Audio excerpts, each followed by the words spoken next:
মা, তুমি যখন গান গাইতে গাইতে কাপড় মেলছিলে ছাদে, সেই সময় তোমার কোমরের দোলানো দেখে আমি নিচ থেকে অনেকক্ষণ দেখেছি। বিকেলে কাপড় শুকানোর জন্য ছাদে গিয়েছিলাম। আজকাল একটা পুরানো গান মাথায় ঘুরছে। সেটা গাইতে গাইতে কাপড় মেলছিলাম। গানের তালে তালে নিজের অজান্তে কোমর দুলছিল। কাজ শেষে নিচে নেমে দেখি ছেলে বারান্দায় দাঁড়িয়ে আছে। আমাকে দেখে মুচকি হাসল।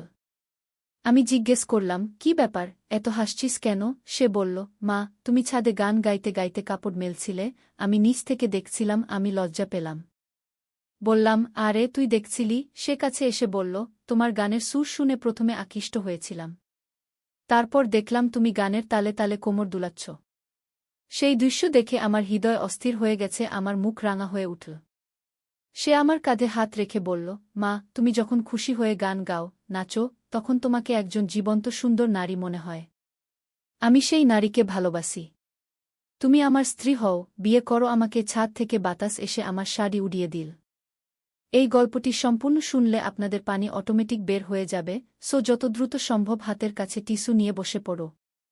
বিছানার চাদর যেন নষ্ট না হয় সেটা সম্পূর্ণ খেয়াল রাখার অনুরোধ জানিয়ে গল্পটি এখন শুরু করব। তার আগে সর্বশেষ অনুরোধ, দয়া করে এমন পানি বের করার গল্প নিয়মিত শুনতে আমাদের চ্যানেলটি সকলেই সাবস্ক্রাইব করুন। ধন্যবাদ। হ্যালো বন্ধুরা, আমার নাম রিমা খান। আমার বয়স ৩৯ বছর। আমার স্বামীর নাম কামাল খান, বয়স ৫২ বছর। আমাদের ২ সন্তান, রায়হান আর সুমি। রায়হান ১৮ বছর বয়সী, কলেজে পড়ে। সুমি ১০ বছর বয়সী, স্কুলে যায়। আমার ছেলে রায়হান আমার দিকে এমনভাবে তাকিয়ে রইল যেন সে আমাকে চিনতেই পারছে না। তার চোখে এক অদ্ভুত দৃষ্টি। আমি বুঝতে পারছিলাম না কি করব। সে আমার হাত ধরে টানতে লাগল। বলল, মা, তুমি এত সুন্দর কেন? তোমার এই রূপ দেখে আমার মন কেমন করে। আমি অবাক হয়ে গেলাম।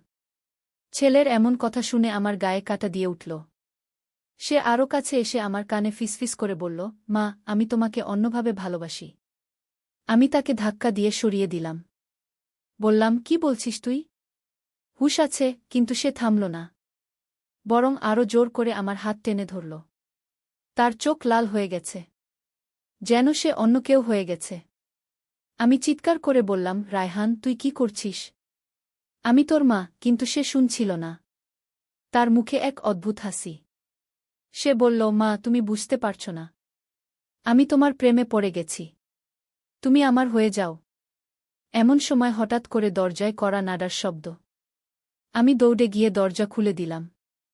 দেখি আমার শাশুড়ি মা দাঁড়িয়ে আছেন। তার সাথে একজন বয়স্ক লোক। শাশুড়ি মা আমাকে দেখেই বললেন, রিমা, তুই ভালো আছিস? তোর ছেলে রায়হানের কি অবস্থা? আমি কাঁদতে কাঁদতে সব কিছু বলে দিলাম। বয়স্ক লোকটি এগিয়ে এসে বললেন, আমি হাকিম আলী। আমি এই ধরনের সমস্যার চিকিৎসা করি। আপনার ছেলের উপর কোনো জিনের প্রভাব হয়েছে। তিনি রায়হানের দিকে তাকিয়ে কিছু বিটবিট করতে লাগলেন। হঠাৎ করে রায়হান মেঝেতে পড়ে যন্ত্রণায় কাতরাতে লাগল। তার মুখ দিয়ে ফেনা বের হতে লাগল। হাকিম সাহেব বললেন, এই জিনটা বহু পুরানো। এর নাম আশিক জিন। এই জিন যার উপর ভর করে সে তার নিকটতম নারীর প্রেমে পড়ে যায়। আর সেই নারী যদি তার মা হয়, তাহলে পরিস্থিতি আরও জটিল হয়ে যায়। তিনি তাবিজ পড়তে থাকলেন। রায়হান আস্তে আস্তে শান্ত হয়ে গেল। কিন্তু গল্পটা এখানেই শেষ নয়। পরদিন সকালে আমি দেখি রায়হান স্বাভাবিক হয়ে গেছে। কিন্তু সে কিছুই মনে করতে পারছে না। তার মাথায় প্রচণ্ড ব্যথা। ডাক্তার দেখানোর পর জানা গেল তার মেমোরি লস হয়েছে। গতকালের ঘটনা সে একেবারেই মনে করতে পারছে না। আমি ভাবলাম এটাই ভালো। কিন্তু সমস্যা হলো অন্য জায়গা। আমার মেয়ে সুমি গতকালের ঘটনা দেখে ফেলেছিল। সে আমার কাছে এসে জিজ্ঞেস করল, মা, ভাইয়ার কি হয়েছিল? সে তোমাকে অদ্ভুত কথা বলছিল কেন? আমি তাকে বোঝাতে চেষ্টা করলাম যে ও অসুস্থ ছিল। কিন্তু সুমি ছোট হলেও বুদ্ধিমান। সে বলল, মা, আমি সব শুনেছি। ভাইয়া তোমাকে বলেছিল তুমি তার স্ত্রী হও। এটা কি মানে? আমি তার এই প্রশ্নের জবাব দিতে পারছিলাম না। মাথায় হাত দিয়ে বসে পড়লাম।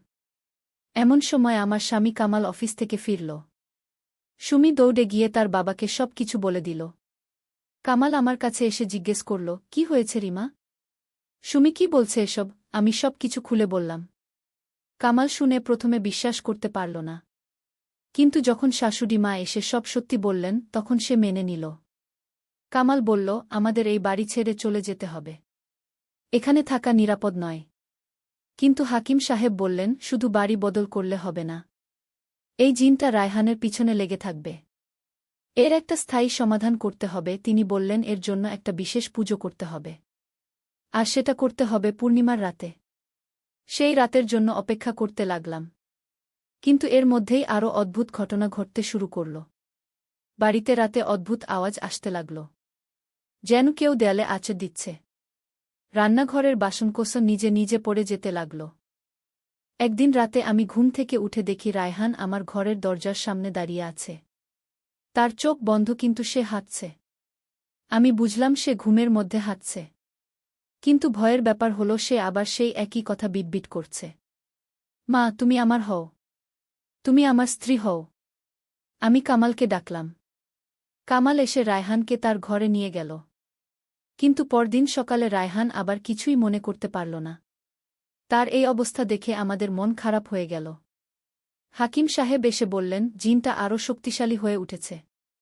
পূর্ণিমার আগেই একে তাড়াতে হবে, নইলে পরিস্থিতি আরও খারাপ হবে। তিনি সেই রাতেই একটা অনুষ্ঠান করার সিদ্ধান্ত নিলেন।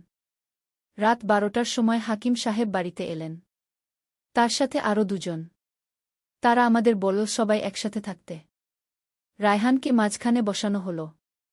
চারদিকে মোমবাতি জ্বালানো হল। হাকিম সাহেব কোরআন তেলাওয়াত শুরু করলেন। হঠাৎ করেই রায়হানের চোখ লাল হয়ে গেল। সে চিৎকার করে উঠল। তার গলার আওয়াজ অন্য রকম হয়ে গেছে, গভীর এবং ভয়ানক। সে বলল, তোমরা আমাকে তাড়াতে পারবে না। আমি এই ছেলের দেহে থেকে যাব। হাকিম সাহেব আরও জোরে পড়তে লাগলেন। রায়হান মেঝেতে পড়ে ছটফট করতে লাগল। তার মুখ দিয়ে ফেনা বের হচ্ছে। হঠাৎ করে সে আমার দিকে তাকিয়ে বলল, রিমা, তুমি আমার। আমি তোমাকে নিয়ে যাব। তার কণ্ঠস্বর এমন ভয়ানক যে আমি কাঁপতে লাগলাম। এমন সময় হঠাৎ করেই ঘরের সব মোমবাতি নিভে গেল। চারদিক অন্ধকার। শুধু রায়হানের চিৎকার শোনা যাচ্ছে। কিছুক্ষণ পর আলো জ্বলে উঠল। দেখি রায়হান শান্ত হয়ে শুয়ে আছে। হাকিম সাহেব বললেন, জিনটা চলে গেছে। কিন্তু এর প্রভাব থেকে রায়হানকে সম্পূর্ণ মুক্ত হতে আরও কিছুদিন সময় লাগবে। তিনি কিছু তাবিজ দিয়ে গেলেন। বললেন, এগুলো পরিয়ে রাখতে। পরের দিন থেকে রায়হানের অবস্থা ভালো হতে শুরু করল। সে স্বাভাবিক হয়ে গেল। তার আগের সেই অদ্ভুত আচরণ আর নেই। কিন্তু একটা সমস্যা রয়ে গেল। রায়হানের স্মৃতিশক্তি ফিরে আসেনি। সে আগের অনেক কিছুই ভুলে গেছে। ডাক্তারের কাছে নিয়ে গেলাম। ডাক্তার বললেন, এটা সাময়িক। আস্তে আস্তে সব মনে পড়বে। কিন্তু আমি ভাবছিলাম এটাই ভালো। কারণ ওর যদি গতকালের সেই ঘটনা মনে থাকত, তাহলে আমাদের পরিবারের শান্তি নষ্ট হয়ে যেত। কিছুদিন পর আমাদের জীবন আবার স্বাভাবিক হয়ে গেল। রায়হান কলেজে যেতে শুরু করল। সুমি স্কুলে যাচ্ছে। কামাল অফিস করছে। আমি ঘরের কাজকর্ম করছি। কিন্তু একদিন এক অদ্ভুত ঘটনা ঘটল। আমি বাজার থেকে ফিরে এসে দেখি রায়হান একটা পুরানো ডায়েরি নিয়ে বসে আছে। সেটা তার নিজের লেখা। আমি কাছে গিয়ে জিজ্ঞেস করলাম, কি পড়ছিস? সে বলল, মা, এটা আমার পুরানো ডায়েরি। কিন্তু এখানে এমন কিছু লেখা আছে যা আমার একেবারেই মনে নেই। আমি ভয় পেয়ে গেলাম। জিজ্ঞেস করলাম, কি লেখা? সে পড়তে শুরু করল, আজ রাতে আবার সেই স্বপ্ন দেখলাম। মা আমার কাছে এসেছিল। সে আমাকে বলেছিল আমি তার প্রিয় সন্তান। কিন্তু আমার মনে হচ্ছিল মাকে অন্যভাবে ভালোবাসতে। এই পর্যন্ত শুনে আমি ডায়েরিটা কেড়ে নিলাম। রায়হান অবাক হয়ে বলল, মা, তুমি কেন কেড়ে নিলে? আমি পড়তে চাই। আমি বললাম, এসব পড়ার দরকার নেই। তুই অসুস্থ থাকার সময় এসব লিখেছিস। কিন্তু রায়হানের চোখে কৌতূহল। সে জানতে চায় তার হারিয়ে যাওয়া স্মৃতি। সেই রাতে আমি ডায়েরিটা পুড়িয়ে দিলাম। কিন্তু ভাগ্যের কি নিষ্ঠুর পরিহাস! পরদিন রায়হান আরও একটা ডায়েরি খুঁজে পেল। এবার সে সেটা লুকিয়ে রেখেছিল। আমি জানতেই পারলাম না। কয়েকদিন পর রায়হানের আচরণ আবার পরিবর্তন হতে শুরু করল। সে আমার দিকে অদ্ভুতভাবে তাকাতে লাগল। তার চোখে আগের সেই দৃষ্টি ফিরে আসছিল। আমি বুঝতে পারছিলাম জিন চলে গেলেও তার প্রভাব রয়ে গেছে। একদিন সন্ধ্যায় আমি রান্নাঘরে কাজ করছিলাম। হঠাৎ রায়হান এসে পিছন থেকে আমার কাঁধে হাত রাখল। আমি চমকে গেলাম। সে আমার কানে ফিসফিস করে বলল, মা, আমার সব মনে পড়ে গেছে। আমার গা শিউরে উঠল। আমি তাকে ঠেলে সরিয়ে দিয়ে বললাম, তুই কি বলছিস? তোর কিছুই মনে নেই কিন্তু সে হাসতে লাগল। বলল, মা আমি আমার ডায়েরি পড়েছি। সব জানি। আমি তোমাকে ভালোবাসি। আর এটা স্বাভাবিক ভালোবাসা নয়। তার কথা শুনে আমি কাঁদতে শুরু করলাম। আমি বললাম, রায়হান তুই আমার ছেলে। আমি তোর মা। এভাবে কথা বলিস না। কিন্তু সে আমার কাছে এগিয়ে এসে বলল, মা আমি জানি এটা ভুল। কিন্তু আমি নিজেকে আর সামলাতে পারছি না। তুমি আমার কাছ থেকে দূরে যেও না। আমি দৌড়ে ঘর থেকে বের হয়ে গেলাম। কামালকে ফোন করে সব বললাম। কামাল তাড়াতাড়ি বাড়ি এসে পৌঁছাল। সে রায়হানের সাথে কথা বলল। কিন্তু রায়হান কিছুই স্বীকার করল না। বরং বলল, বাবা মা মিথ্যা বলছে। আমি কিছুই বলিনি। এইভাবে আমাদের পরিবারে আবার অশান্তি নেমে এলো। আমি রায়হানের কাছ থেকে দূরত্ব বজায় রাখতে শুরু করলাম। কিন্তু সে আমার পিছনে পিছনে ঘুরতে লাগল। যখন বাড়িতে কেউ থাকে না তখন সে আমার কাছে এসে অদ্ভুত কথা বলে। একদিন সে আমাকে বলল, মা আমি জানি তুমি আমাকে ভয় পাও। কিন্তু আমি তোমার কোনো ক্ষতি করব না। আমি শুধু চাই তুমি আমাকে ভালোবাসো। তার এই কথায় আমার মন ভেঙে গেল। আমার নিজের ছেলেকে ভয় পাচ্ছি, এটা কতটা যন্ত্রণাদায়ক। আমি আবার হাকিম সাহেবের কাছে গেলাম। তিনি বললেন, জিনের প্রভাব একেবারে চলে যায়নি। রায়হানের মানসিক চিকিৎসা করাতে হবে। তিনি একজন মানসিক রোগের ডাক্তারের কাছে যেতে বললেন। কিন্তু রায়হান ডাক্তারের কাছে যেতে রাজি হল না। সে বলল, আমার কোনো সমস্যা নেই। আমি ঠিক আছি। এই নিয়ে বাড়িতে প্রতিদিন ঝগড়া হতে লাগল। একদিন রাতে ভয়ানক একটা ঘটনা ঘটল। আমি ঘুমিয়েছিলাম। হঠাৎ মনে হলো কেউ আমার গায়ে হাত দিয়েছে। চোখ খুলে দেখি রায়হান আমার বিছানার পাশে বসে আছে। অন্ধকারে তার চোখ জ্বলজ্বল করছে। আমি চিৎকার করে উঠলাম। কামাল জেগে উঠে লাইট জ্বালাল। রায়হান দৌড়ে পালিয়ে গেল। কামাল বলল, এভাবে চলবে না। আমাদের সিদ্ধান্ত নিতে হবে। পরদিন সকালে আমরা সবাই মিলে বসলাম। আমার শাশুড়ি মা, কামাল, আমি এবং সুমি। শুধু রায়হান নেই। আমরা সিদ্ধান্ত নিলাম রায়হানকে তার মামার বাড়িতে পাঠিয়ে দিতে হবে। কিন্তু রায়হান এই সিদ্ধান্তের বিরোধিতা করল। সে বলল, আমি কোথাও যাব না। এটা আমার বাড়ি। তার সাথে প্রচুর তর্ক হল। শেষে জোর করে তাকে মামার বাড়িতে পাঠিয়ে দিতে হল। রায়হান চলে যাওয়ার পর আমাদের বাড়িতে শান্তি ফিরে এলো। কিন্তু আমার মন খারাপ হয়ে রইল। নিজের ছেলেকে বাড়ি থেকে পাঠিয়ে দিতে হলো, এটা ভাবতেই কষ্ট হয়। প্রথম কয়েকদিন রায়হান ফোন করে কাঁদত। বলতো, মা আমাকে বাড়ি নিয়ে যাও। আমি ভুল করেছি। তার কান্নার আওয়াজ শুনে আমার বুক ফেটে যেত। কিন্তু কামাল বলতো, তুমি দুর্বল হজো না। ওর জন্যই তো এই অবস্থা। এক সপ্তাহ পর রায়হানের মামা ফোন করলেন। বললেন, রায়হানের অবস্থা খুবই খারাপ। সে খাওয়া দাওয়া ছেড়ে দিয়েছে। শুধু তোমার জন্য কান্নাকাটি করে। এই কথা শুনে আমার মাথিত্ব জেগে উঠল। আমি কামালকে বললাম, আমি রায়হানকে দেখতে যাব। কামাল বারণ করল। বলল, তুমি গেলেই তো বিপদ। কিন্তু আমি শুনলাম না। মায়ের মন কি আর সামলানো যায়? পরদিন সকালে আমি রায়হানের মামার বাড়িতে গেলাম। দেখি রায়হান একেবারে শুকিয়ে কাঠ হয়ে গেছে। তার চোখে গভীর কালো দাগ। আমাকে দেখেই সে কাঁদতে শুরু করল। মা তুমি এসেছ। আমি ভেবেছিলাম তুমি আর আসবে না। সে আমাকে জড়িয়ে ধরল। আমিও কাঁদতে শুরু করলাম। নিজের সন্তানকে এভাবে দেখে কোনো মায়ের মন পাথর হয়ে থাকতে পারে? রায়হান আমার কানে ফিসফিস করে বলল, মা আমি সব বুঝতে পেরেছি। আমার সাথে যা হয়েছিল সেটা আমার নিয়ন্ত্রণে ছিল না। আমি এখন ঠিক আছি। তার কথা শুনে আমার মনে আসার আলো জাগল। কিন্তু সেই মুহূর্তে তার চোখে আবার সেই অদ্ভুত দৃষ্টি ফিরে এলো। সে আমার হাত শক্ত করে ধরে বলল, মা তুমি আমাকে ছেড়ে যেও না। আমি তোমার ছাড়া বাঁচতে পারব না। আমি বুঝতে পারলাম তার অবস্থা এখনও ঠিক হয়নি। আমি তাকে সরিয়ে দিয়ে বললাম, রায়হান তুই ভালো হয়ে যা। তারপর বাড়িতে চলে আসিস। কিন্তু সে আমার হাত ছাড়ল না। বরং আরও জোরে ধরে রাখল। মা আমি জানি তুমিও আমাকে ভালোবাসো। শুধু সমাজের ভয়ে স্বীকার করছো না। তার এই কথা শুনে আমি রেগে গেলাম। বললাম, তুই কি বলছিস? তোর হুঁশ আছে? রায়হানের মামা এসে পরিস্থিতি সামলে নিলেন।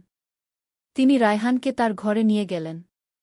আমাকে বললেন, বোন তুমি এভাবে আসবে না। ওর অবস্থা আরও খারাপ হচ্ছে। আমি বাড়ি ফিরে এসে কামালকে সব বললাম। কামাল বলল, দেখলে তো, আমি বলেছিলাম যেতে না। কিন্তু আমার মন আরও খারাপ হয়ে গেল। আমার ছেলের এই অবস্থার জন্য কি আমিই দায়ী? রাতে ঘুমাতে পারলাম না। বারবার রায়হানের কথা মনে পড়ছিল। তার সেই শুকনো মুখ, কালো চোখ।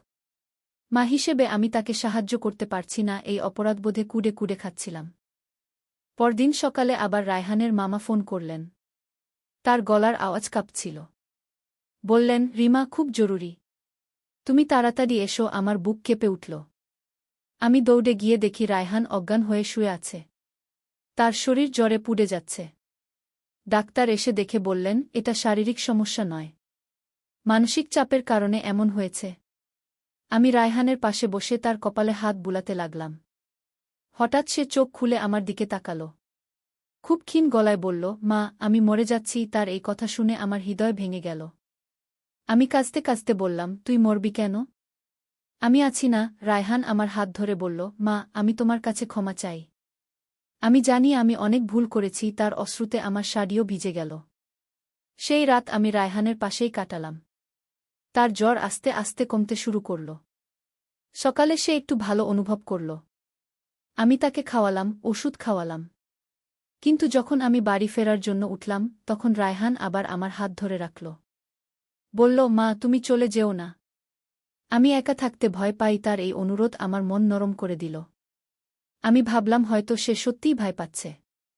একা থাকতে ভালো লাগছে না। তাই আমি সেদিন আরও থেকে গেলাম। কিন্তু সন্ধ্যার সময় রায়হানের আচরণ আবার পরিবর্তন হতে শুরু করল। সে আমার খুব কাছে এসে বসল। তার শ্বাস আমার গলায় লাগছিল। আমি একটু সরে গেলাম। কিন্তু সে আবার কাছে চলে এলো। বলল, মা, তুমি আমার কাছ থেকে দূরে যাচ্ছ কেন? আমি বললাম, আমি দূরে যাচ্ছি না, শুধু একটু ফাঁকা জায়গায় বসছি। কিন্তু সে আমার কথা শুনল না, বরং আমার হাত ধরে টানতে লাগল। বলল, মা, আমি তোমাকে অনেক মিস করেছি। তার স্পর্শে আমার গায়ে কাঁটা দিয়ে উঠল। আমি বুঝতে পারলাম তার মধ্যে আবার সেই অদ্ভুত অনুভূতি জেগেছে। আমি তাকে ঠেলে সরিয়ে দিয়ে উঠে দাঁড়ালাম। রায়হান, তুই শুয়ে থাক। আমি যাচ্ছি। কিন্তু সে দৌড়ে এসে আমার পথ আটকে দাঁড়াল। বলল, মা, তুমি আজ রাতে থেকে যাও প্লিজ। তার চোখে আবার সেই পাগলামি ফিরে এসেছে। আমি জোর করে তাকে সরিয়ে দিয়ে ঘর থেকে বের হতে গেলাম। কিন্তু সে আমার পিছনে পিছনে এলো। বলল, মা, তুমি আমাকে একা ছেড়ে যেও না। আমি কিছু করব না। কিন্তু আমার ভয় হচ্ছিল। আমি দ্রুত বাড়ি ফিরে গেলাম। কামালকে সব বলে দিলাম। কামাল রেগে গিয়ে বলল, আর যাবে না ওখানে, ওর চিকিৎসা করাও। পরদিন আমরা একজন মানসিক রোগের বিশেষজ্ঞ ডাক্তারের কাছে গেলাম। ডাক্তার রায়হানের অবস্থা শুনে বললেন, এটা একটা জটিল সমস্যা, তাকে হাসপাতালে ভর্তি করতে হবে। কিন্তু রায়হান হাসপাতালে যেতে রাজি হল না। তার মামাও বললেন, এভাবে জোর করে হাসপাতালে ভর্তি করলে ওর মানসিক অবস্থা আরও খারাপ হতে পারে। তাই আমরা অন্য উপায় ভাবতে লাগলাম। ডাক্তার বললেন, প্রথমে তার বিশ্বাস অর্জন করতে হবে, তারপর আস্তে আস্তে চিকিৎসা শুরু করা যাবে। তিনি কিছু ওষুধ দিলেন। বললেন, এগুলো খাওয়ালে তার মানসিক অস্থিরতা কমবে। কিন্তু সমস্যা হলো, রায়হান কোনো ওষুধ খেতে চায় না। সে বলে, আমার কোনো সমস্যা নেই, ওষুধ খাবো কেন? তার মামা কৌশলে খাওয়ানোর চেষ্টা করেন। কিন্তু রায়হান বুঝে ফেলে। এক সপ্তাহ পর হঠাৎ একটা আশ্চর্য ঘটনা ঘটল। রায়হান নিজেই ফোন করে বলল, মা, আমি বাড়িতে আসতে চাই। আমি খুশি হয়ে গেলাম। ভাবলাম হয়তো সে সুস্থ হয়ে গেছে। কিন্তু কামাল সন্দেহ প্রকাশ করল। বলল, এত তাড়াতাড়ি কি ভালো হয়ে যেতে পারে? আমি বললাম, হয়তো মামার বাড়িতে থেকে তার মন শান্ত হয়েছে। কামাল রাজি হল না। কিন্তু আমার চাপে শেষ পর্যন্ত রায়হানকে বাড়িতে আনতে সম্মত হল। রায়হান বাড়িতে ফিরে এলো। প্রথম কয়েকদিন সে খুবই ভালো আচরণ করল।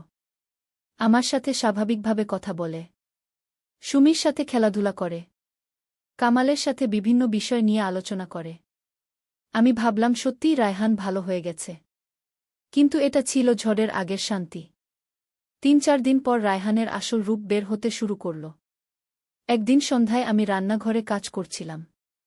রায়হান এসে বলল, মা, আমার সাথে কথা আছে। আমি বললাম, বল, কি কথা? সে বলল, এখানে না, আমার ঘরে এসো। আমি সন্দেহ হল। বললাম, এখানেই বল না। কিন্তু সে জোর করতে লাগল। বলল, প্লিজ মা, খুবই গুরুত্বপূর্ণ কথা। আমি তার পিডাপিডিতে তার ঘরে গেলাম। ঘরে ঢুকেই রায়হান দরজা বন্ধ করে দিল।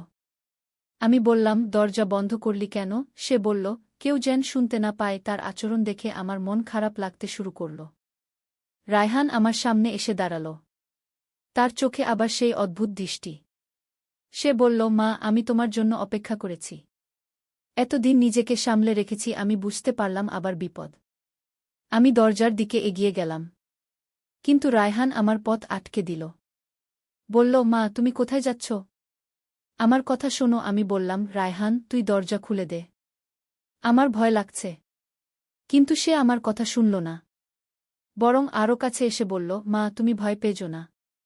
আমি তোমার কোনো ক্ষতি করব না। তার হাত আমার হাতের দিকে এগিয়ে এলো। আমি চিৎকার করে বললাম, রায়হান, তুই কি করছিস?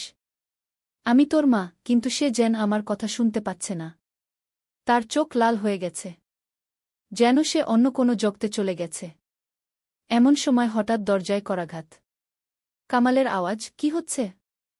দরজা খোলো। রায়হান থতমত খেয়ে গেল। আমি দৌড়ে গিয়ে দরজা খুলে দিলাম। কামাল ঘরে ঢুকে দেখে রায়হানের অবস্থা বুঝে ফেলল। সে রায়হানের দিকে তাকিয়ে বলল, তুই আবার শুরু করেছিস? রায়হান কিছু বলল না। মাথা নিচু করে দাঁড়িয়ে রইল। কামাল আমাকে বলল, তুমি বেরিয়ে যাও। আমি ঘর থেকে বের হয়ে গেলাম। কামাল রায়হানের সাথে অনেকক্ষণ কথা বলল। কি কথা বলেছে জানি না, কিন্তু রায়হান খুবই শান্ত হয়ে গেল। পরদিন সকালে রায়হান আমার কাছে এসে ক্ষমা চাইল। বলল, মা, আমি আবার ভুল করেছি।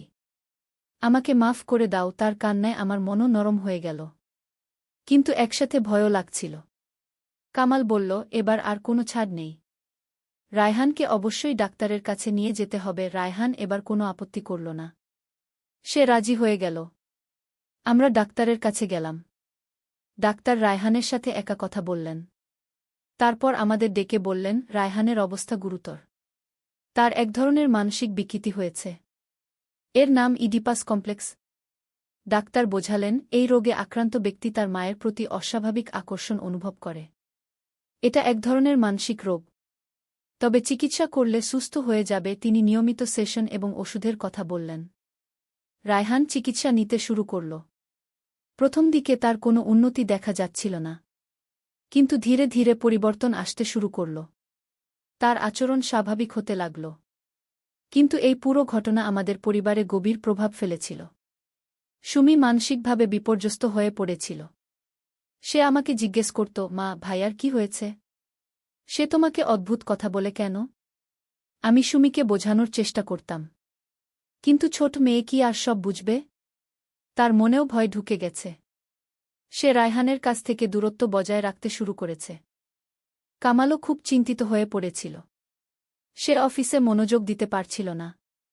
বাড়িতে থাকলেও সবসময় টেনশনে থাকত। যদি রায়হান আবার কিছু করে। আমার অবস্থা সবচেয়ে খারাপ। নিজের ছেলের দিকে স্বাভাবিকভাবে তাকাতে পারছিলাম না। তার সাথে একা থাকতে ভয় লাগত।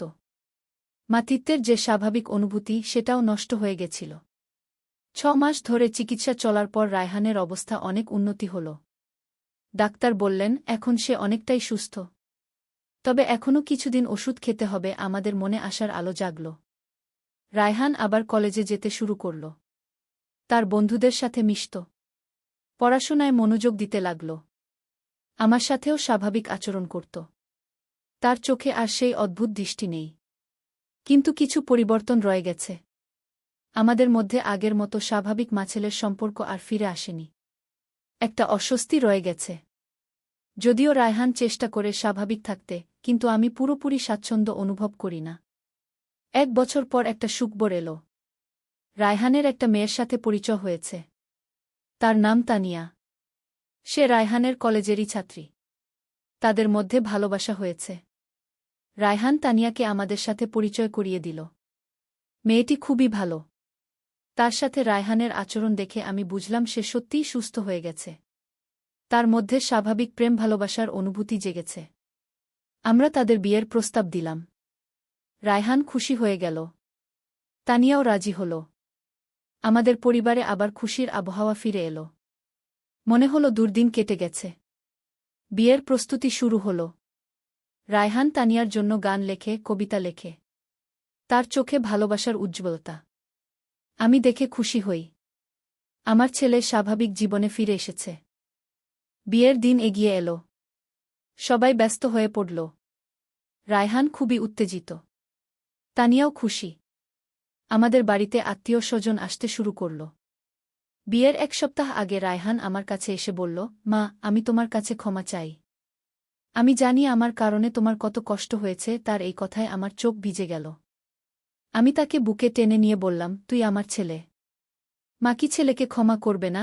আমাদের দুজনের চোখেই অশ্রু। অনেকদিন পর মায়ের স্নেহে ছেলেকে বুকে জড়িয়ে ধরতে পারলাম। বিয়ের দিন খুবই জমকালো হল। রায়হান আর তানিয়া খুবই সুখী দেখাচ্ছিল। তাদের মুখে হাসি দেখে আমার মনেও শান্তি এলো। মনে হলো আমাদের পরিবারের কালো অধ্যায় শেষ হয়ে গেছে। বিয়ের পর রায়হান তানিয়াকে নিয়ে আলাদা বাড়িতে থাকতে শুরু করল।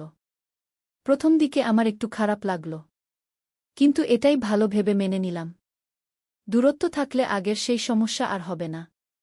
কিন্তু মাঝে মাঝে রায়হান বুকে নিয়ে আমাদের বাড়িতে আসত। তানিয়া আমাকে মা বলে ডাকত। তার সাথে গল্প করতে ভালো লাগত। রায়হানও স্বাভাবিকভাবে আচরণ করত। 6 মাস পর তানিয়া গর্ভবতী হল। আমরা সবাই খুশি হয়ে গেলাম। রায়হান বাবা হতে যাচ্ছে এই খবরে আমার মন আনন্দে ভরে উঠল। মনে হলো আমাদের পরিবারে নতুন আনন্দের সূচনা হতে চলেছে। তানিয়ার প্রেগন্যান্সির সময় রায়হান খুবই যত্ন নিত। প্রতিদিন ডাক্তারের কাছে নিয়ে যেত। তার জন্য নানা রকম খাবার কিনে আনত। একজন ভালো স্বামী হিসেবে নিজেকে প্রমাণ করল। 9 মাস পর তানিয়া একটি সুন্দর ছেলের সন্তানের জন্ম দিল। রায়হান বাবা হল। আমি দাদি হলাম। নাতির মুখ দেখে আমার মন আনন্দে নেচে উঠল। মনে হলো জীবনে আবার নতুন অর্থ পেয়েছি। রায়হান তার ছেলেকে খুবই ভালোবাসত। প্রতিদিন কাজ থেকে ফিরে প্রথমেই ছেলের কাছে যেত। তার সাথে খেলা করত। তানিয়াকেও অনেক সাহায্য করত। আমি মাঝে মাঝে তাদের বাড়িতে গিয়ে নাতিকে দেখে আসতাম। ছোট্ট শিশুটিকে কোলে নিয়ে আমার মনে পড়ত রায়হানের ছোটবেলার কথা। কেমন ছোট্ট সোনার টুকরো ছিল সে। কিন্তু বড় হয়ে এত সমস্যা হল। তবে এখন রায়হান সম্পূর্ণ স্বাভাবিক। তার ছেলের দিকে তাকিয়ে থাকে। বউয়ের যত্ন নেয়। আমার সাথেও ভালো আচরণ করে। আগের সেই অদ্ভুত আচরণের কোনো লক্ষণ নেই। কিন্তু যা ঘটার তা ঘটেই গেল। 2 বছর পর আবার একটি ঘটনা ঘটল যা আমাদের সবার জীবন ওলটপালট করে দিল। সেদিন ছিল শীতের সকাল। আমি ছাদে কাপড় শুকাতে গিয়েছিলাম। হঠাৎ দেখি রায়হান নিচ থেকে আমার দিকে তাকিয়ে আছে। আমাদের চোখাচোখি হল। কিন্তু এবার তার চোখে অন্য রকম দৃষ্টি। আমি তাড়াতাড়ি কাজ শেষ করে নিচে নামলাম। রায়হান আমার কাছে এসে বলল, মা, তোমাকে কিছু বলার আছে। আমি বললাম, কি বলবি? সে বলল, একা কথা বলতে চাই। আমার মনে সন্দেহ জাগল। কিন্তু ভাবলাম হয়তো কোনো গুরুত্বপূর্ণ বিষয়। আমি তার সাথে আলাদা একটা রুমে গেলাম। রায়হান দরজা বন্ধ করে দিল। মা, আমি আর পারছি না, রায়হান বলল।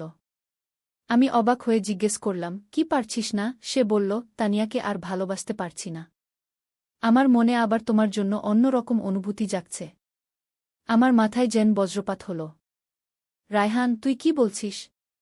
তোর ছেলে আছে, বউ আছে, আমি কাপা গলায় বললাম। কিন্তু রায়হান আরও কাছে এসে বলল, মা, আমি জানি এটা ভুল। কিন্তু আমি নিজেকে সামলাতে পারছি না। আমি দৌড়ে ঘর থেকে বের হয়ে যাওয়ার চেষ্টা করলাম। কিন্তু রায়হান আমার হাত ধরে রাখল। বলল, মা, তুমি পালিয়ে যেও না। আমার কথা শোনো। রায়হান, তুই আমার হাত ছেড়ে দে, আমি চিৎকার করে বললাম। কিন্তু সে আরও জোরে ধরে রাখল। তার চোখে আবার সেই পাগলামি ফিরে এসেছে। এমন সময় তানিয়া ছেলেকে নিয়ে এসে দরজায় কড়া নাড়ল। দরজা কেন বন্ধ? কি হচ্ছে ভিতরে? তার আওয়াজ শুনে রায়হান থতমত খেয়ে গেল। আমি দৌড়ে গিয়ে দরজা খুলে দিলাম। তানিয়া আমার মুখ দেখে বুঝে ফেলল কিছু একটা হয়েছে। জিজ্ঞেস করল, কি ব্যাপার? আপনার চেহারা এত খারাপ কেন? আমি কিছু বলতে পারলাম না। শুধু বললাম, কিছু না। কিন্তু তানিয়া বুদ্ধিমতী মেয়ে।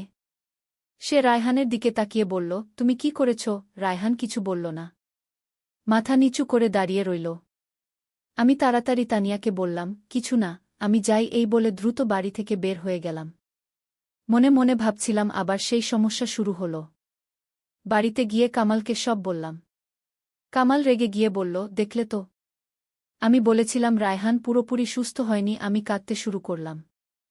ভাবলাম আবার সেই দুর্দিন ফিরে এসেছে। পরদিন তানিয়া আমাদের বাড়িতে এলো। তার সাথে ছেলেও আছে। সে এসেই কাঁদতে শুরু করল। বলল, আন্টি, গতকাল রাতে রায়হান আমার সাথে খুবই খারাপ আচরণ করেছে। আমি জিজ্ঞেস করলাম, কি করেছে? তানিয়া বলল, সে আমাকে বলেছে তার আর আমাকে ভালো লাগছে না। সে অন্য কাউকে ভালোবাসে। আমার বুকটা কেঁপে উঠল। তানিয়া আরও বলল, সে আমাকে তালাক দিতে চায়।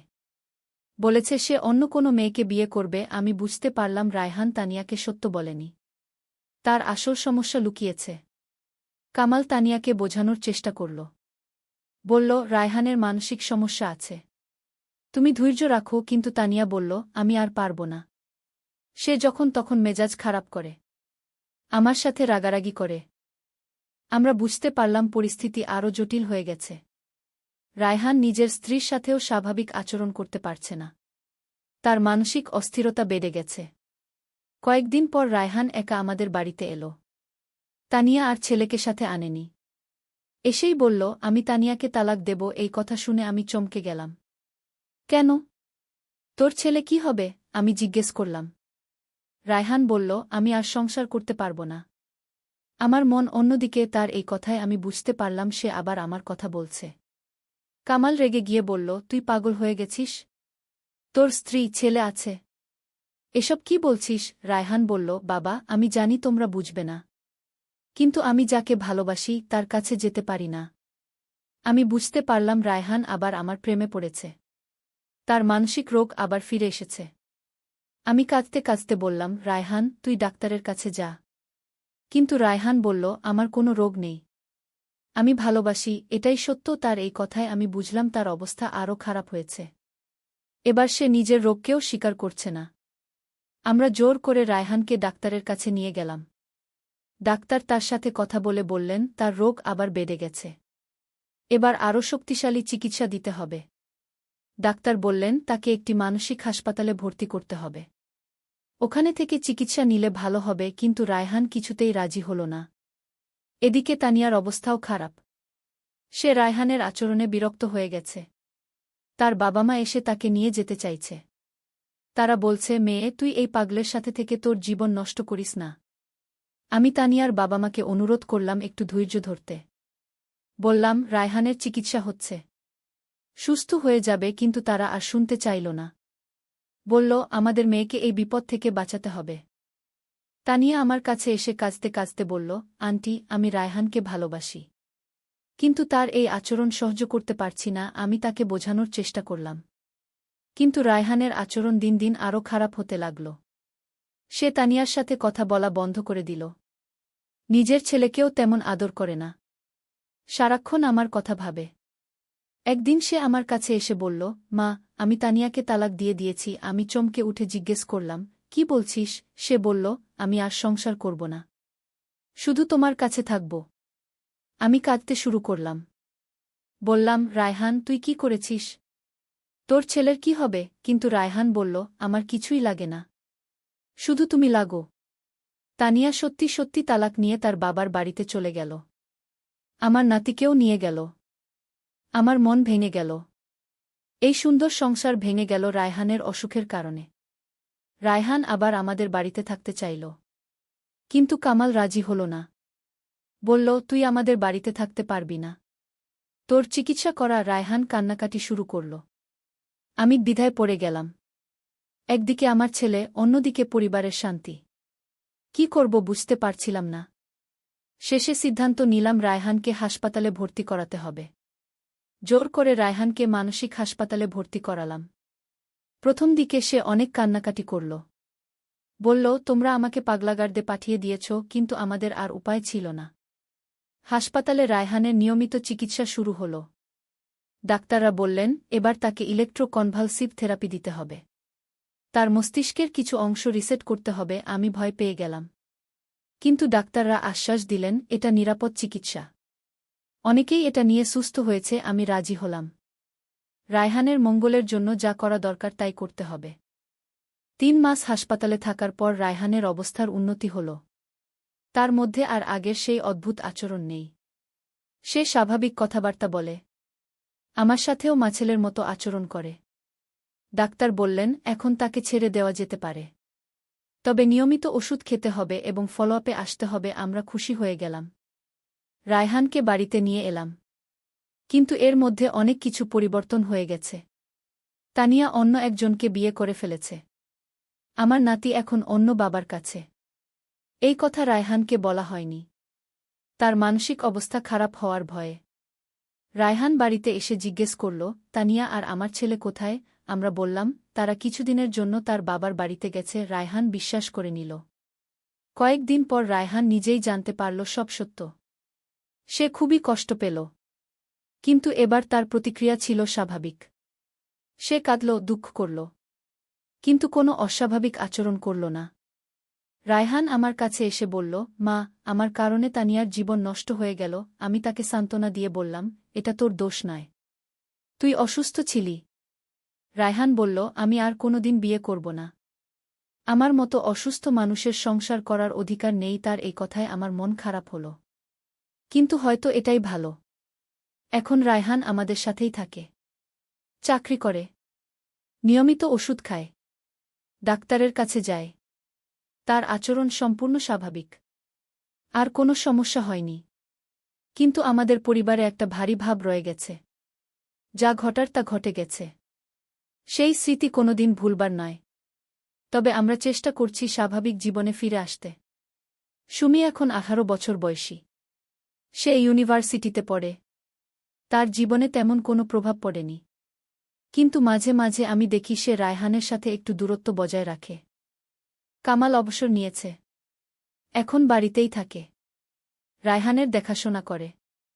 তবে সে আর আগের মতো খোলামেলা নেই। একটা সতর্কতা রয়ে গেছে। আর আমি চেষ্টা করি স্বাভাবিক মায়ের মতো আচরণ করতে। কিন্তু মন থেকে সেই ভয়টা একেবারে চলে যায়নি। যদি আবার কিছু হয়? যদি রায়হানের অবস্থা আবার খারাপ হয়? তবে ডাক্তার বলেছেন এখন আর কোনো সমস্যা হবে না। তার চিকিৎসা সফল হয়েছে। আমি আশা করি ডাক্তারের কথাই সত্য হবে। এই গল্পের শেষটা অনেকটা রহস্যেই রয়ে গেল। আসলে কি হয়েছিল রায়হানের? জিনের প্রভাব নাকি মানসিক রোগ? এ বিতর্কের শেষ নেই। তবে যাই হোক, আমাদের পরিবার অনেক কিছু হারিয়ে শিখেছে যে কিছু কিছু সমস্যার সমাধান সহজ নয়। কিন্তু আমরা হাল ছেড়ে দিইনি। রায়হান এখন ভালো আছে। আমরা সবাই চেষ্টা করছি নতুন করে জীবন শুরু করতে। অতীতের তিক্ত স্মৃতিগুলো ভুলে যেতে। আজ যখন এই গল্প বলছি তখন মনে হচ্ছে কত কঠিন সময় পার করে এসেছি। কিন্তু পরিবার মানেই তো এমন। ভালো মন্দ মিলিয়েই জীবন। আমরা একসাথে থেকে সব সমস্যার সমাধান করার চেষ্টা করেছি। রায়হান এখন একটি ভালো চাকরি করে। নিজের পায়ে দাঁড়িয়েছে। আর বিয়েশাদির কথা বলে না। তবে আমি মাঝে মাঝে ভাবি তার জীবনে একটি সঙ্গী থাকলে হয়তো আরও ভালো হতো। তবে এসব ভাবনা আর চাপিয়ে দিই না। রায়হান যেভাবে খুশি তেভাবেই থাকুক। আমাদের পরিবারে শান্তি থাকুক। মা, আজকের বৃষ্টি যেন আমার মনের কথা বলছে। এমন করে কথা শুরু করে ছেলে আমাকে এমন কিছু বলল যা আমার জীবনটাই পাল্টে দিল। আজ সারাদিন মুষলধারে বৃষ্টি হচ্ছে। আমি বারান্দায় বসে বৃষ্টি দেখছিলাম। ছেলে এসে আমার পাশে বসল। কিছুক্ষণ চুপ থেকে বলল, মা, তুমি কি কখনো ভেবেছ আমরা আসলে কত কাছাকাছি? আমি তার দিকে তাকালাম। সে বৃষ্টির দিকে তাকিয়ে বলল, আমি প্রতিদিন তোমার সাথে থাকি, তোমার যত্ন করি, তুমি আমার যত্ন করো। এটা কি শুধু মা-ছেলের সম্পর্ক? বৃষ্টির শব্দে তার কথা প্রায় ডুবে যাচ্ছিল। হঠাৎ সে আমার হাত ধরল। মা, আমি তোমাকে একজন নারী হিসেবে দেখি। তোমার সৌন্দর্য, তোমার ভালোবাসা, সব কিছুই আমাকে পাগল করে দেয়। আমি হাত ছাড়িয়ে নিতে গেলাম, কিন্তু সে আরও জোরে ধরল। আমি জানি এটা ভুল মনে হতে পারে, কিন্তু আমার হৃদয় তোমার জন্য অন্যরকম ভালোবাসায় ভরে গেছে। বৃষ্টির ফোঁটা বারান্দায় এসে পড়ছিল। সে বলল, মা, তুমি কি আমাকে বিয়ে করবে? আমরা এই সমাজ ছেড়ে দূরে কোথাও চলে যাব। বজ্রপাতের শব্দে আমি চমকে উঠলাম, কিন্তু তার চোখের দৃষ্টিতে আমি আরও বেশি চমকে গেলাম। এই গল্পটি সম্পূর্ণ শুনলে আপনাদের পানি অটোমেটিক বের হয়ে যাবে। যত দ্রুত সম্ভব হাতের কাছে টিস্যু নিয়ে বসে পড়ো। বিছানার চাদর যেন নষ্ট না হয় সেটা সম্পূর্ণ খেয়াল রাখার অনুরোধ জানিয়ে গল্পটি এখন শুরু করব। তার আগে সর্বশেষ অনুরোধ, দয়া করে এমন পানি বের করার গল্প নিয়মিত শুনতে আমাদের চ্যানেলটি সকলেই সাবস্ক্রাইব করুন। ধন্যবাদ। হ্যালো বন্ধুরা, আমার নাম প্রিয়াঙ্কা সেন। আমার বয়স 40 বছর। আমার স্বামীর নাম রাহুল সেন, বয়স 43 বছর। আমাদের 2 সন্তান, অভিজিৎ আর রুচি। অভিজিৎ 21 বছর বয়সী, বিশ্ববিদ্যালয়ে পড়ে। রুচি 14 বছর বয়সী, স্কুলে যায়। আমি বলছিলাম বৃষ্টির দিনের কথা। অভিজিৎ আমার পাশে বসে হঠাৎ করে এমন কিছু বলল যা আমার বোধশক্তি হারিয়ে ফেলেছিল। কিন্তু যেই মুহূর্তে আমি তার কথার উত্তর দিতে যাচ্ছিলাম, ঠিক সেই মুহূর্তেই একটা বিকট শব্দ শুনলাম। মনে হলো কেউ যেন ছাদের উপর পড়ে গেল। আমি আর অভিজিৎ দুজনেই উপরের দিকে তাকালাম। আবার শব্দ এলো। এবার মনে হলো কেউ যেন ছাদে হেঁটে বেড়াচ্ছে। কিন্তু এত বৃষ্টির মধ্যে কে ছাদে উঠবে? আর কেনই বা উঠবে? মা, ওটা কি? অভিজিৎ জিজ্ঞেস করল। জানি না তো। তোর বাবা কিন্তু অফিস থেকে এখনো ফেরেনি কি? আমি বললাম। আবার শব্দ এলো। এবার স্পষ্ট পায়ের আওয়াজ। কেউ যেন আস্তে আস্তে ছাদে হাঁটছে। অভিজিৎ উঠে দাঁড়াল। আমি দেখে আসি, সে বলল। না না, তুই থাক। হয়তো কোনো বিড়াল বা কিছু। আমি তাকে থামালাম। কিন্তু শব্দটা একটানা আসতেই থাকল। আর মনে হচ্ছিল শব্দটা আস্তে আস্তে আমাদের দিকেই আসছে। যেন কেউ ছাদ থেকে নেমে আসার চেষ্টা করছে। হঠাৎ বিদ্যুৎ চলে গেল। সব অন্ধকার হয়ে গেল। আমি আর অভিজিৎ দুজনেই ভয় পেয়ে গেলাম। এই অন্ধকারের শব্দটা আরও স্পষ্ট শোনা যাচ্ছিল। অভিজিৎ তার মোবাইলের টর্চ জ্বালাল। আর তখনই আমরা দেখলাম আমাদের বাড়ির জানালার সামনে একটা ছায়া দাঁড়িয়ে আছে। কিন্তু বৃষ্টির কারণে স্পষ্ট বোঝা যাচ্ছিল না সেটা কি। মা, ওটা কি? অভিজিৎ ফিসফিস করে বলল। আমি চোখ কুঁচকে দেখার চেষ্টা করলাম। হঠাৎ সেই ছায়াটা নড়ে উঠল। আর তখনই একটা মানুষের আকৃতি স্পষ্ট হয়ে গেল। কে ওইখানে? আমি জোরে চিৎকার করলাম। কিন্তু কোনো উত্তর এলো না। শুধু বৃষ্টির শব্দ আর আমাদের দ্রুত হৃদস্পন্দনের আওয়াজ। অভিজিৎ সাহস করে জানালার কাছে গেল। টর্চের আলো জানালার বাইরে ফেলে দেখল, কিন্তু আর কিছুই নেই। যেন কেউ ছিলই না। মা, এখানে কিছু নেই, সে বলল। কিন্তু আমার মনে হচ্ছিল আমরা কেউ একজন দেখেছি। একটা মানুষ দেখেছি। আর তার পোশাক দেখে মনে হচ্ছিল সে আমাদের চেনা কেউ। অভি, তোর মনে হয় না ও কেমন যেন দেখতে ছিল? আমি জিজ্ঞেস করলাম। হ্যাঁ মা, আমারও তাই মনে হচ্ছিল। মনে হচ্ছিল বাবার মতো দেখতে। আমার গা শিউরে উঠল। বাবার মতো? কিন্তু রাহুল তো অফিসে। সে তো রাত 10টার আগে বাড়ি আসে না। হঠাৎ দরজায় নক হলো। আমরা দুজনেই চমকে উঠলাম। টক টক টক টক। কে? আমি জিজ্ঞেস করলাম।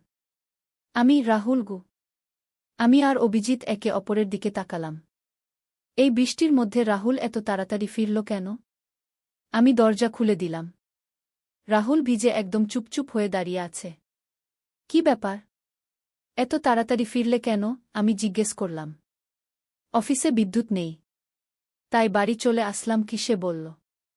কিন্তু তার আচরণ অন্যরকম লাগছিল। মনে হচ্ছিল সে কিছু লুকিয়ে রাখছে।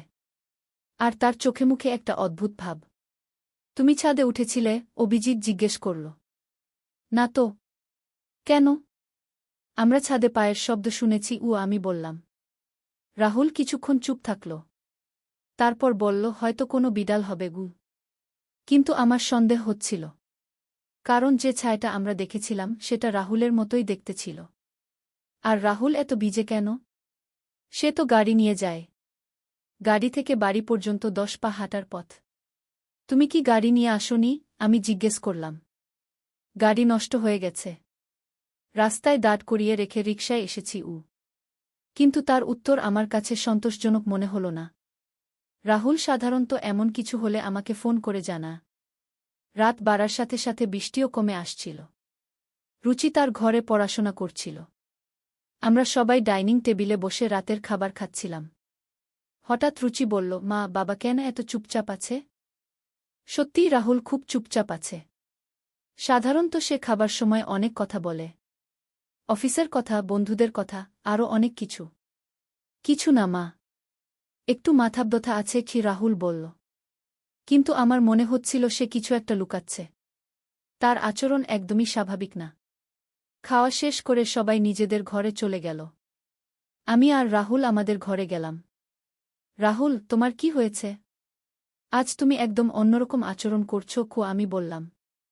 কিছু না প্রিয়াঙ্কা। শুধু অফিসের কাজের চাপ আছে। কিন্তু আমি বুঝতে পারছিলাম সে মিথ্যা বলছে। তার চোখের দিকে তাকিয়ে আমার মনে হচ্ছিল আমি একজন অপরিচিত মানুষের সাথে কথা বলছি। রাতে ঘুমানোর সময় আমার ঘুম আসছিল না। মনে মনে ভাবছিলাম আজকের সব ঘটনার কথা। ছাদে পায়ের শব্দ, জানালার সামনে ছায়া, আর রাহুলের অদ্ভুত আচরণ।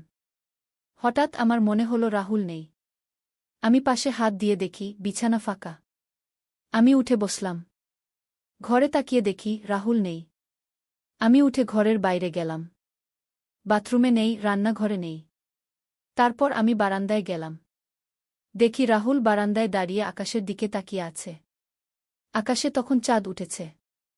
রাহুল, তুমি এখানে কি করছো? আমি জিজ্ঞেস করলাম। সে ঘুরে আমার দিকে তাকাল। কিন্তু তার চোখে একটা অদ্ভুত দৃষ্টি। প্রিয়াঙ্কা, তুমি কি জানো আমি কে? মানে? তুমি রাহুল, আমার স্বামী গু। না, আমি রাহুল নই গু। আমার বুকের ভিতর হৃদস্পন্দন বেড়ে গেল। তুমি কি বলছ? আমি রাহুলের শরীরে আছি, কিন্তু আমি রাহুল নই। আমি আরেকজন। আমি ভাবলাম সে হয়তো রসিকতা করছে। কিন্তু তার চোখের দিকে তাকিয়ে বুঝলাম সে সিরিয়াস। তাহলে তুমি কে? আমার নাম বিকাশ। আমি এই এলাকাতেই থাকতাম। কিন্তু 15 বছর আগে আমি মারা গিয়েছিলাম গ। আমার পা কাঁপতে শুরু করল। এ কি বলছে রাহুল? রাহুল, তুমি কি বলছ? এইসব কি? আমি তোমার রাহুল নেই। আমি বিকাশ। আজ বিকেলে রাহুল অফিস থেকে বাড়ি ফেরার পথে একটা দুর্ঘটনায় পড়েছে। সে মারা গেছে। আর আমি তার শরীরে ঢুকে পড়েছি। আমার মাথা ঘুরতে শুরু করল। এ কি অসম্ভব কথা বলছে? তুমি মিথ্যা বলছ। রাহুল ভালো আছে। তুমি রাহুলই? না প্রিয়াঙ্কা। আমি রাহুল নই। তোমরা যে রাহুলকে চেনো সে আর নেই গু। আমি বুঝতে পারছিলাম না কি করব। এ কি ভয়ঙ্কর কথা বলছে? তাহলে তুমি কেন এসেছ? আমার একটা কাজ আছে। আমি এই পৃথিবীতে একটা কাজ অসমাপ্ত রেখে গিয়েছিলাম। সেই কাজ শেষ না করা পর্যন্ত আমি শান্তি পাব না গে। কি কাজ? 15 বছর আগে আমাকে হত্যা করা হয়েছিল। আমি জানি কে আমাকে হত্যা করেছে। কিন্তু আমি তার বিচার করতে পারিনি। এখন আমি সেই বিচার করতে এসেছি গু। আমার সারা শরীর কাঁপছিল। আমি বুঝতে পারছিলাম না এ সত্যি নাকি মিথ্যা। তুমি কি প্রমাণ দিতে পারো যে তুমি বিকাশ? সে আমার দিকে তাকিয়ে হাসল। সেই হাসিটা রাহুলের মতো ছিল না। তোমার বাম কাঁধে একটা তিল আছে। রাহুল সেটা জানে। কিন্তু আমি জানি তোমার পিঠের ডান দিকে আরেকটা তিল আছে যেটা রাহুল জানে না। কারণ তুমি সেটা কখনো তাকে দেখাওনি গু। আমার মাথায় বাজ পড়ল। এ কি করে জানল? সত্যিই আমার পিঠে একটা তিল আছে যেটা রাহুল জানে না। তুমি কি করে জানলে? আমি আত্মা। আমি সব দেখতে পাই। আমি আর কিছু বলতে পারলাম না। হয়তো সত্যিই রাহুল আর নেই। হয়তো সত্যিই এ বিকাশ। তুমি কি চাও? আমি চাই তুমি আমাকে সাহায্য করো। আমাকে হত্যাকারীর কাছে নিয়ে যাও। কে সেই হত্যাকারী? তোমার সুর। রাহুলের বাবা। আমার চোখ ছানাবড়া হয়ে গেল। রাহুলের বাবা? কিন্তু তিনি তো খুব ভালো মানুষ। এ অসম্ভব। কাকাজি কখনো কাউকে হত্যা করতে পারেন না গি। পারেন। তিনি আমাকে হত্যা করেছেন।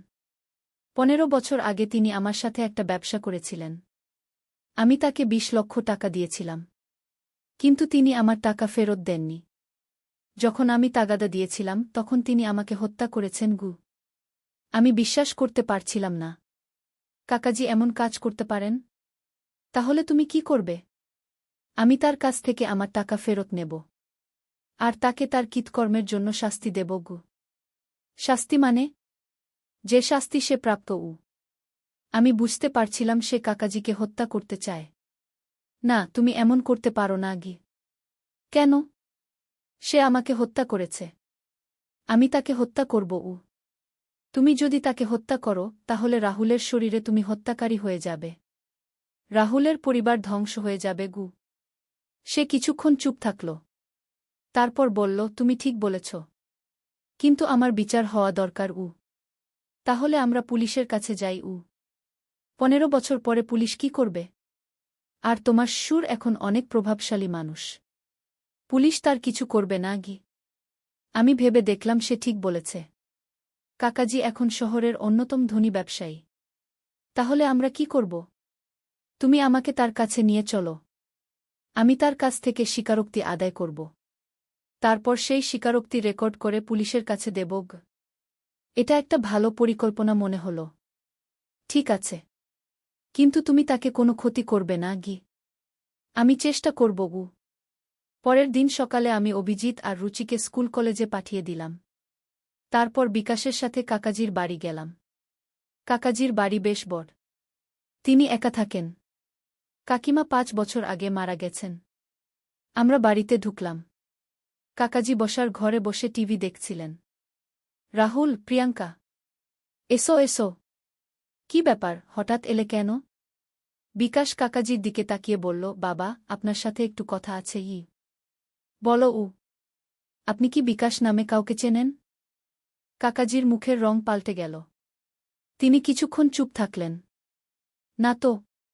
কেন? আপনি মিথ্যা বলছেন। আপনি বিকাশকে চেনেন। ১৫ বছর আগে তার সাথে আপনার ব্যবসা ছিল। কি বলছিস তুই? আমি কোনো বিকাশকে চিনি না গি। আপনি তার কাছ থেকে ২০ লক্ষ টাকা নিয়েছিলেন। কিন্তু তার টাকা ফেরত দেননি। আর যখন সে তাগাদা দিয়েছিল তখন আপনি তাকে হত্যা করেছেন গু। কাকাজি উঠে দাঁড়ালেন। তার মুখ লাল হয়ে গেছে। তুই কি বলছিস? আমি কাউকে হত্যা করিনি গি। আপনি করেছেন। আপনি বিকাশকে গুলি করে হত্যা করেছেন। তারপর তার লাশ নদীতে ফেলে দিয়েছেন গু। কাকাজি হঠাৎ চিৎকার করে উঠলেন, চুপ! তুই কি বলছিস? আমি কোনো খুনি নই। কিন্তু বিকাশ থামল না। সে আরও কাছে গেল কাকাজির। আপনার মনে নেই? সেই রাতের কথা। আপনি বিকাশকে বলেছিলেন গোডাউনে আসতে। বলেছিলেন টাকা ফেরত দেবেন। কিন্তু সেখানে গিয়ে আপনি তাকে গুলি করেছেন। একটা গুলি বুকে, একটা মাথায় গু। কাকাজির হাত কাঁপতে শুরু করল। তিনি চেয়ারে বসে পড়লেন। না, না, এসব মিথ্যা গু। মিথ্যা নয়। আপনি জানেন এটা সত্যি। আপনার গোডাউনের পেছনে একটা কুয়া আছে। সেই কুয়ার পাশে আপনি বিকাশের লাশ পুঁতে দিয়েছিলেন। পরে ভেবেছিলেন এটা নিরাপদ নয়। তখন রাত ২টার সময় লাশ তুলে নদীতে ফেলে দিয়েছেন গু। কাকাজি আর কিছু বলতে পারলেন না। তিনি শুধু কাঁপতে থাকলেন। আমি বুঝতে পারছিলাম বিকাশ সত্যি বলছে। নইলে কাকাজি এভাবে ভেঙে পড়তেন না। বাবা, আপনি সব স্বীকার করুন। এত বছর পরে হলেও সত্য প্রকাশ করুন, বিকাশ বলল। কাকাজি ধীরে ধীরে মাথা তুললেন। তার চোখে পানি। হ্যাঁ, আমি বিকাশকে হত্যা করেছি। আমার বুকের ভিতর কেমন করে উঠল। সত্যিই কাকাজি একজন খুনি? কেন? বিকাশ জিজ্ঞেস করল। আমার ব্যবসায় তখন খুব সমস্যা ছিল। আমি দেউলিয়া হয়ে যাচ্ছিলাম। বিকাশের ২০ লক্ষ টাকা দিয়ে আমি ব্যবসা সামলেছি। কিন্তু যখন সে টাকা ফেরত চাইল, আমার কাছে টাকা ছিল না। আমি তাকে কিছুদিন সময় চেয়েছিলাম। কিন্তু সে রাজি হল না। সে বলল আমার বিরুদ্ধে মামলা করবে গু। কাকাজি কিছুক্ষণ থেমে আবার বললেন, আমি পাগল হয়ে গিয়েছিলাম। আমি ভেবেছিলাম যদি বিকাশ না থাকে তাহলে কেউ আমার কাছ থেকে টাকা চাইবে না। তাই আমি তাকে হত্যা করেছি। তারপর আমি তার লাশ লুকিয়ে রাখি। কিন্তু ভয়ে থাকি যে কেউ খুঁজে পাবে। তাই রাতের অন্ধকারে লাশ নদীতে ফেলে দেই গি। বিকাশ কিছুক্ষণ চুপ থাকল। তারপর বলল, আপনি জানেন বিকাশের একটা ছোট মেয়ে ছিল। তার স্ত্রী ছিল। তারা বিকাশের জন্য কত কেঁদেছে। কাকাজি মাথা নিচু করে রাখলেন। আমি জানি। আমি খুব পাপ করেছি। প্রতিদিন আমার বিবেক আমাকে কষ্ট দেয় গু। তাহলে এখন আপনি কি করবেন? আমি পুলিশের কাছে সব স্বীকার করব। আমি আর পালিয়ে বেড়াতে পারি না গি। বিকাশ আমার দিকে তাকাল। প্রিয়াঙ্কা, তুমি সব শুনেছ। এখন আমার কাজ শেষ গ। আমি বুঝতে পারলাম বিকাশ এখন চলে যাবে। আর রাহুল ফিরে আসবে। বিকাশ, তুমি কি রাহুলকে ফিরিয়ে দেবে? হ্যাঁ। আমার কাজ শেষ হয়েছে। এখন আমি শান্তিতে মরতে পারব গো। হঠাৎ রাহুলের শরীর কাঁপতে শুরু করল। তারপর সে মাটিতে পড়ে গেল। আমি দৌড়ে তার কাছে গেলাম। রাহুল! রাহুল। কিছুক্ষণ পরে রাহুল চোখ মেলল। সে আমার দিকে তাকিয়ে বলল, প্রিয়াঙ্কা। আমি কোথায়? আমি বুঝতে পারলাম রাহুল ফিরে এসেছে। বিকাশ চলে গেছে। তুমি তোমার বাবার বাড়িতে গু। রাহুল উঠে বসল। সে চারদিকে তাকিয়ে দেখল। তারপর তার বাবার দিকে তাকাল। বাবা, আপনার কি হয়েছে? কেন কাঁদছেন? কাকাজি রাহুলের দিকে তাকিয়ে আরও জোরে কাঁদতে লাগলেন। রাহুল, আমি একটা খুব বড় পাপ করেছি। আমি একজনকে হত্যা করেছি। রাহুল অবাক হয়ে তার বাবার দিকে তাকাল। কি বলছেন আপনি? আমি রাহুলকে সব কিছু বললাম। বিকাশের কথা, তার আত্মার কথা, আর কাকাজির স্বীকারোক্তির কথা। রাহুল প্রথমে বিশ্বাস করতে পারল না।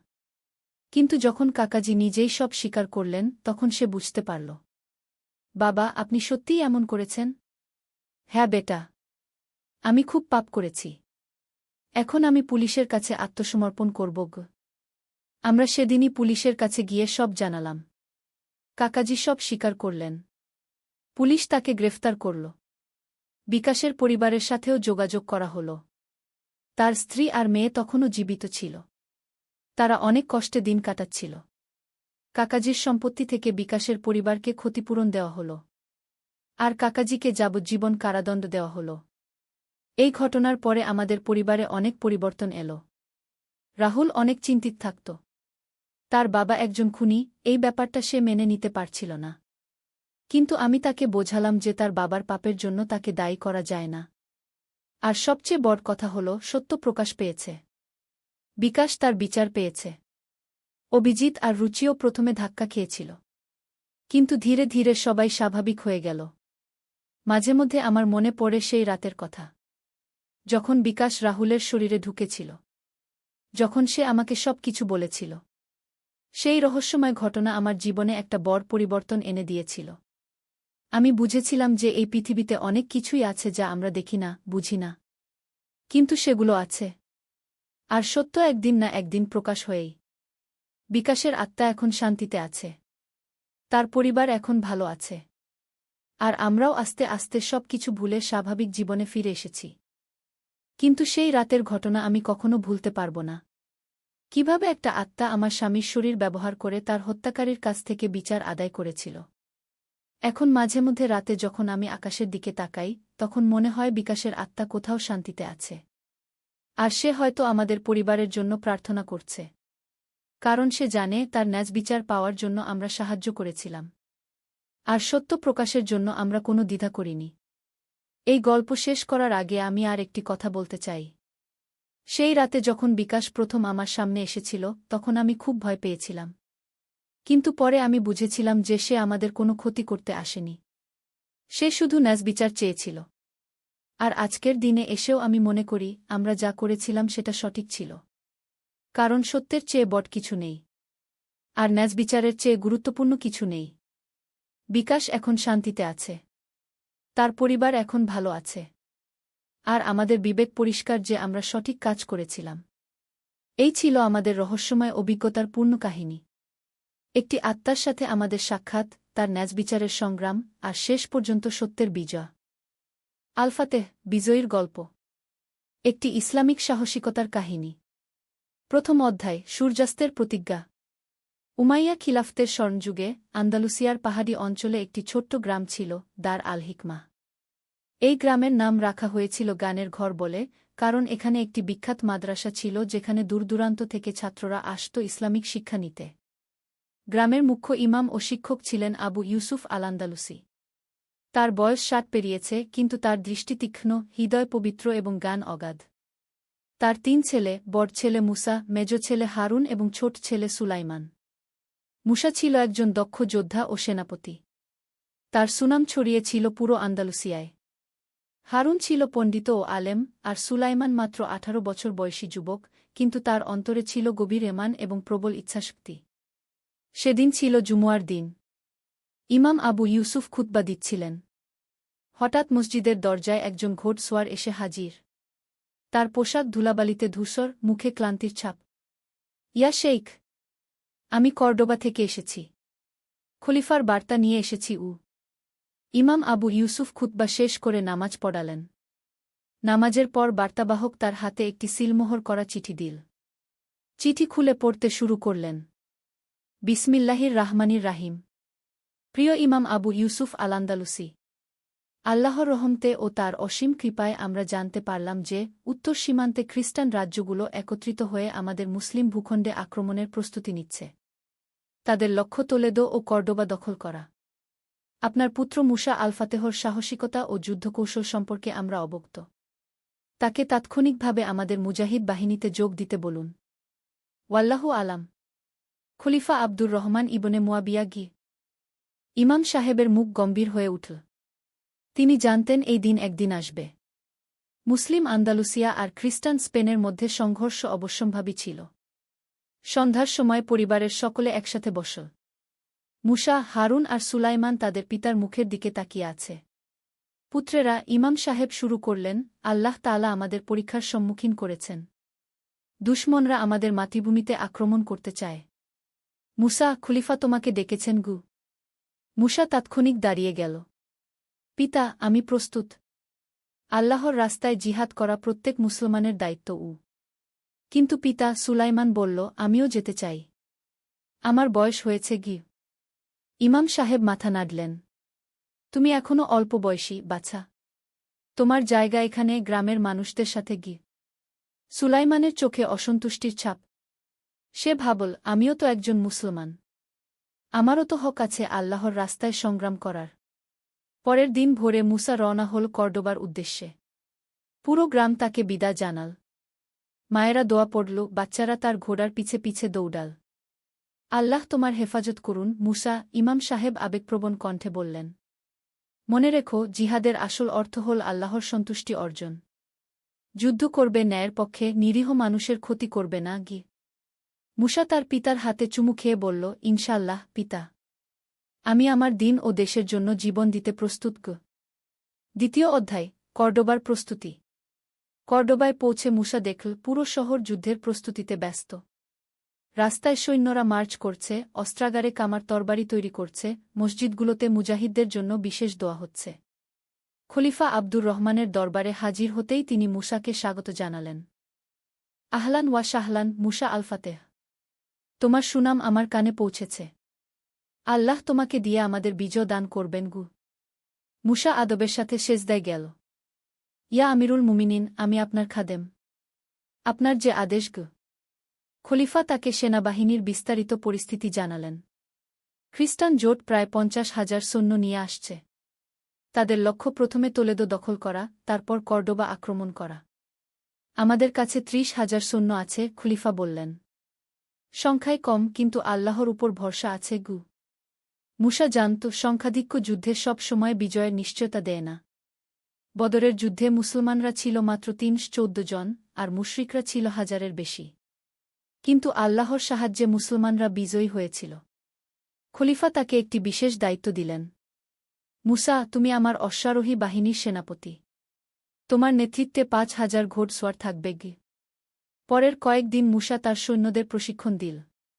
সে তাদের শুধু যুদ্ধের কৌশল শেখাল না, বরং ইসলামিক যুদ্ধনীতিও শেখাল।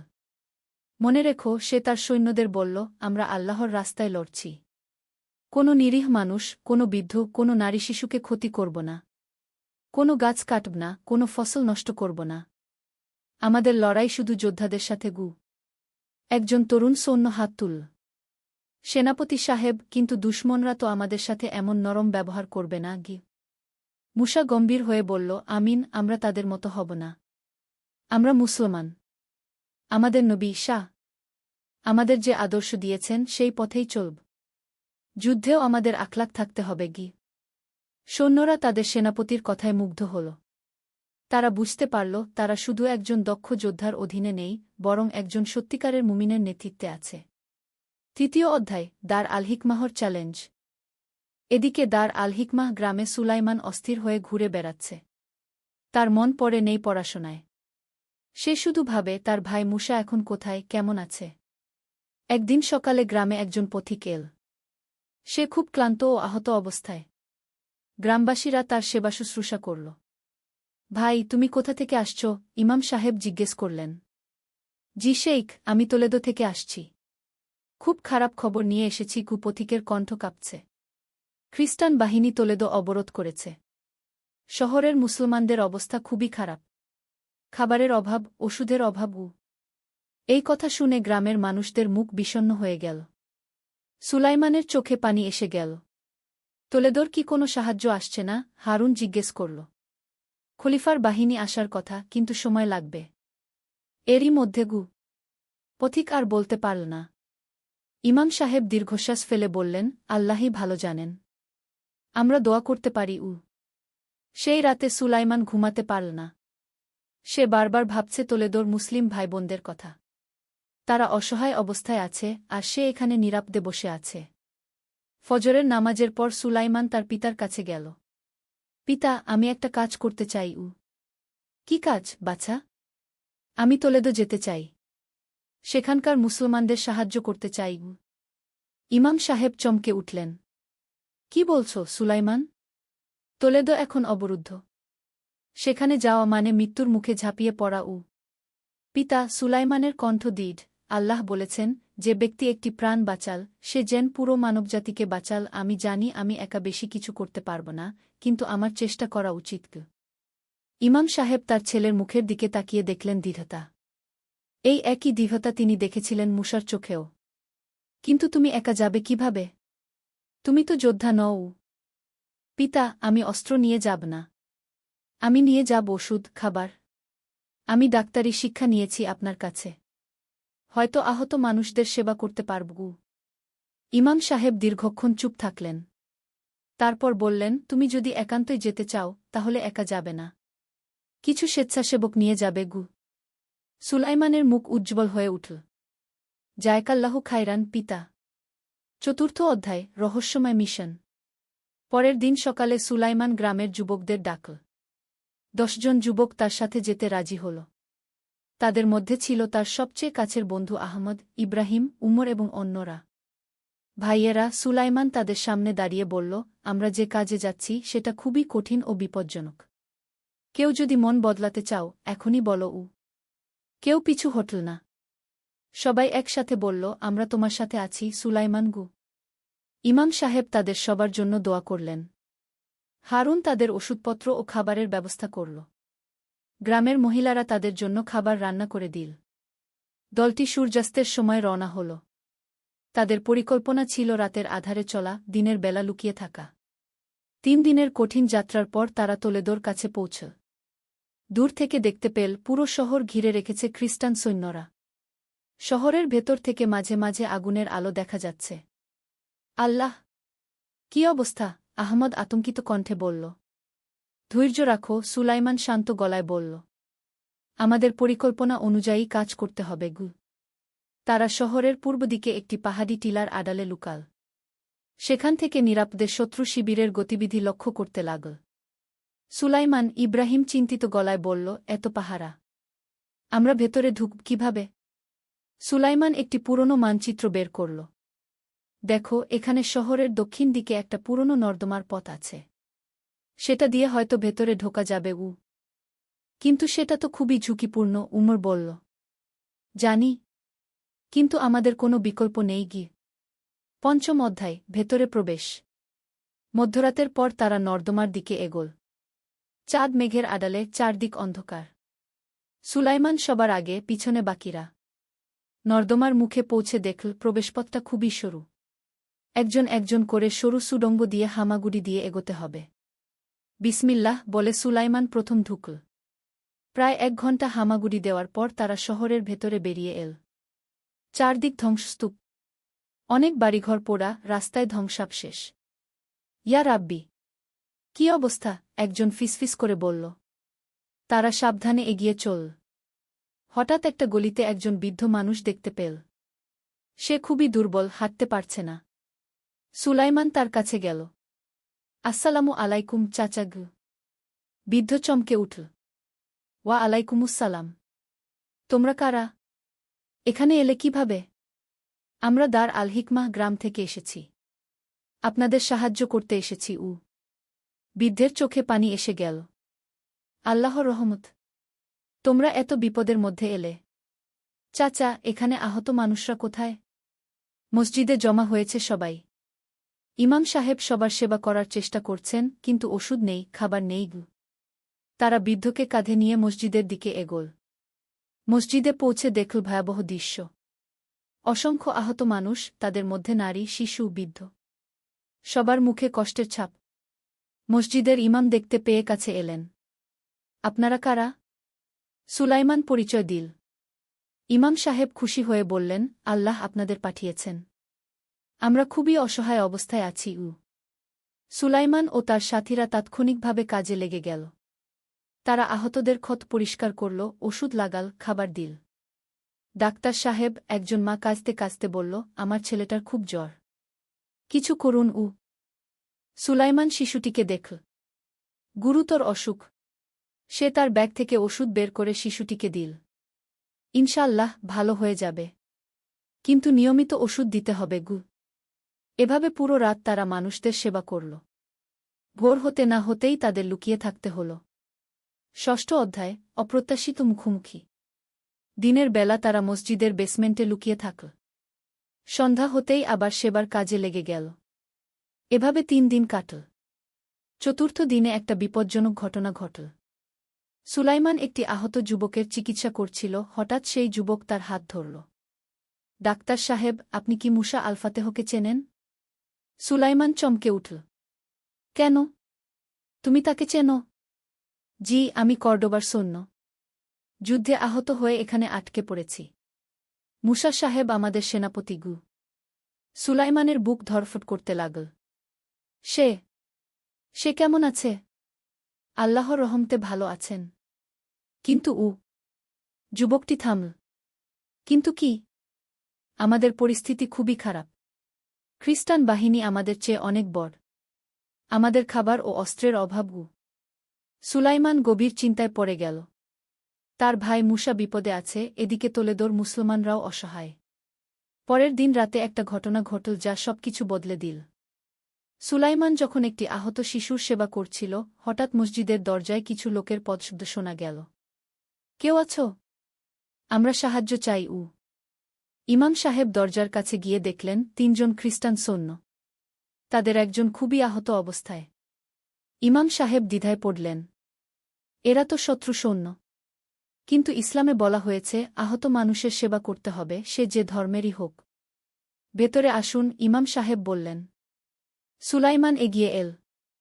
সে দেখল আহত সৈন্যটি খুবই কম বয়সী, হয়তো তার মতোই 18-19। কি হয়েছে? সুলাইমান জিজ্ঞেস করল ভাঙা স্প্যানিশ ভাষা। আমাদের বন্ধুটি তীরবিদ্ধ হয়েছে। অনেক রক্ত পড়েছে। সুলাইমান আহত যুবকটিকে পরীক্ষা করে দেখল। অবস্থা গুরুতর, কিন্তু আশাহীন নয়। আমি চেষ্টা করব, সে বলল। পরের 2 ঘণ্টা সুলাইমান পূর্ণ মনোযোগ দিয়ে সেই খ্রিস্টান যুবকের চিকিৎসা করল। তীর বের করল, ক্ষত সেলাই করল, ব্যান্ডেজ করল। চিকিৎসা শেষে আহত যুবক চোখ খুলল। সে সুলাইমানের দিকে তাকিয়ে দুর্বল কণ্ঠে বলল, গ্রাসিয়াস। ধন্যবাদ। সুলাইমান হাসল। দেনাদা। কিছু না। একজন খ্রিস্টান সৈন্য বিস্ময়ে বলল, তুমি আমাদের শত্রু, তাও আমাদের সাহায্য করলে কেন? সুলাইমান সরল কণ্ঠে উত্তর দিল, আমাদের ধর্ম আমাদের শিখিয়েছে সব মানুষই আল্লাহর সৃষ্টি। আহত মানুষের সেবা করা আমাদের দায়িত্ব। খ্রিস্টান সৈন্যরা একে অপরের দিকে তাকাল। তারা এমন আচরণ আশা করেনি। আমাদের পাদ্রীরা বলেছিল তোমরা মুসলমানরা বর্বর, একজন বলল। কিন্তু তুমি সব ধর্মেই ভালো মানুষ আছে, খারাপ মানুষও আছে, সুলাইমান বলল। আমরা শুধু আমাদের বিশ্বাস অনুযায়ী কাজ করার চেষ্টা করি। সপ্তম অধ্যায়, অপ্রত্যাশিত জোট।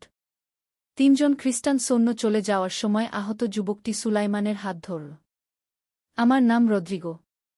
আমি তোমার এই উপকার ভুলব না। আমার নাম সুলাইমান। তুমি সুস্থ হয়ে ওঠো, এটাই যথেষ্ট। পরের দিন একটা আশ্চর্য ঘটনা ঘটল। রদ্রিগো একা ফিরে এল মসজিদে। তার সাথে নিয়ে এসেছিল খাবার ও ওষুধ। এগুলো আমাদের শিবির থেকে নিয়ে এসেছি, সে বলল। তোমাদের জন্য। সুলাইমান অবাক হয়ে গেল। কেন? তোমার তো ঝুঁকি। তুমি আমার জীবন বাঁচিয়েছ। এটা আমার ঋণ শোধের ছোট্ট চেষ্টা। রদ্রিগো আরও জানাল, আমি আমার কমান্ডারের সাথে কথা বলেছি। তিনি রাজি হয়েছেন যে যদি তোলেদো আত্মসমর্পণ করে তাহলে নিরীহ নাগরিকদের ক্ষতি করা হবে না। সুলাইমানের মনে একটা পরিকল্পনা এল। রদ্রিগো, আমি তোমার সাথে একটা চুক্তির প্রস্তাব করি কি? কি ধরনের চুক্তি? তোলেদোর নিরীহ মানুষদের নিরাপদে বের করে নেওয়ার ব্যবস্থা করো। বিনিময়ে আমরা শহর ছেড়ে দেবগু। রদ্রিগো চিন্তা করল। এটা সম্ভব হতে পারে, কিন্তু আমাকে আমার কমান্ডারের সাথে কথা বলতে হবে গে। অষ্টম অধ্যায়, কূটনৈতিক সমাধান। পরের দিন রদ্রিগো তার কমান্ডার ক্যাপ্টেন আলভারোকে নিয়ে এল। ক্যাপ্টেন আলভারো ছিলেন একজন অভিজ্ঞ সৈন্য, কিন্তু নিষ্ঠুর নয়। তুমিই সেই মুসলিম ডাক্তার? তিনি সুলাইমানকে জিজ্ঞেস করলেন। জিউ। রদ্রিগো আমাকে তোমার কথা বলেছে। তুমি তার জীবন বাঁচিয়েছ। সুলাইমান বিনয়ের সাথে বলল, আমি শুধু আমার দায়িত্ব পালন করেছি। ক্যাপ্টেন আলভারো প্রস্তাবটি শুনলেন। তিনি বললেন, তোমার প্রস্তাব যুক্তিসঙ্গত, কিন্তু একটা শর্ত আছে। কি শর্ত? তোলেদোর সব অস্ত্র আমাদের হাতে তুলে দিতে হবে, আর যেসব যোদ্ধা আছে তাদের বন্দী হিসেবে থাকতে হবে। সুলাইমান মনে মনে হিসাব করল। এই শর্ত মেনে নিলে অন্তত নিরীহ মানুষগুলো বেঁচে যাবে। আমাকে আমাদের লোকদের সাথে পরামর্শ করতে হবে, সে বলল। ইমাম সাহেবের সাথে আলোচনার পর তারা সিদ্ধান্ত নিল প্রস্তাব মেনে নেওয়ার। নিরীহ মানুষদের জীবন রক্ষাই সবচেয়ে গুরুত্বপূর্ণ। পরের দিন একটা অস্থায়ী যুদ্ধবিরতি ঘোষণা করা হল। তোলেদোর নিরীহ নাগরিকরা শহর ছেড়ে বেরিয়ে যেতে শুরু করল। সুলাইমান ও তার সাথীরাও মানুষদের সাথে বেরিয়ে এল, কিন্তু তাদের মন খুব ভারী। তারা তোলেদো বাঁচাতে পারেনি। সুলাইমান, রদ্রিগো তাকে ডাকল। আমি তোমাকে একটা গোপন খবর দিতে চাই। কি খবর? আমাদের প্রধান সেনাপতি পরিকল্পনা করছেন কর্ডোবা আক্রমণের। তোমার ভাইয়ের বাহিনী যেখানে আছে সেখানে আক্রমণ হবে। সুলাইমানের মাথায় বজ্রপাত হল। মুসা বিপদে। নবম অধ্যায়, জরুরি বার্তা। সুলাইমান তাৎক্ষণিকভাবে সিদ্ধান্ত নিল।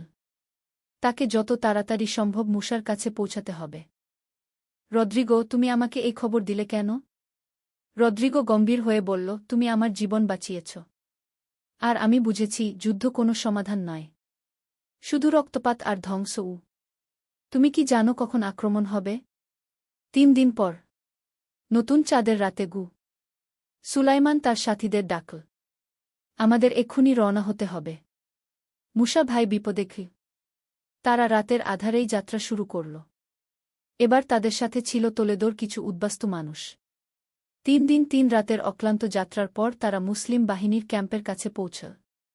কে ওখানে? সেন্ট্রি চ্যালেঞ্জ করল। আমি সুলাইমান ইবনে আবু ইউসুফ, মুসা আল ফাতেহর ভাই। জরুরি খবর নিয়ে এসেছি। সেন্ট্রি তাকে তাৎক্ষণিকভাবে মুসার তাঁবুতে নিয়ে গেল। মুসা তার ছোট ভাইকে দেখে অবাক হয়ে গেল। সুলাইমান, তুমি এখানে কি করছ? সুলাইমান সব ঘটনা খুলে বলল। তোলেদোর অবস্থা, রদ্রিগোর সাথে সাক্ষাৎ, এবং সবচেয়ে গুরুত্বপূর্ণ, আসন্ন আক্রমণের খবর। মুসার মুখ গম্ভীর হয়ে উঠল। আজই রাতে আক্রমণ হবে মানে?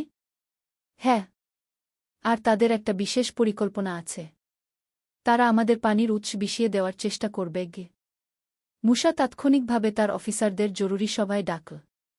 10ম অধ্যায়, প্রতিরক্ষার প্রস্তুতি। ভাইয়েরা, মুসা তার অফিসারদের বলল, আমরা একটা গুরুত্বপূর্ণ গোয়েন্দা তথ্য পেয়েছি। আজ রাতেই শত্রুরা আক্রমণ করবে। সবাই চোখ পাঁচড়ে গেল। তারা তো কোনো প্রস্তুতি নেয়নি। কিন্তু সেনাপতি সাহেব, আমাদের সৈন্যরা ক্লান্ত। অনেক দিনের যাত্রায় তারা দুর্বল। মুসা দৃঢ় কণ্ঠে বলল, আল্লাহর উপর ভরসা রাখো। ক্লান্ত হলেও আমরা মুজাহিদ। আমাদের শক্তি আসে ঈমান থেকে। তিনি দ্রুত প্রতিরক্ষার ব্যবস্থা করলেন। পানির উৎসগুলোতে বিশেষ পাহারা, চারদিকে গোপন সেন্ট্রি, এবং একটা পাল্টা আক্রমণের পরিকল্পনা। সুলাইমান বলল, ভাই, আমিও লড়তে চাই। মুসা তার ছোট ভাইয়ের দিকে তাকাল। তুমি ইতিমধ্যে অনেক বড় কাজ করেছ। তোমার তথ্যের জন্য আমরা প্রস্তুতি নিতে পেরেছি। কিন্তু আমি নিরাপদ জায়গায় বসে থাকতে পারব না। মুসা একটু ভাবল। তারপর বলল, ঠিক আছে, তুমি আমাদের মেডিকেল টিমের সাথে থাকবে। আহত সৈন্যদের সেবা করবে।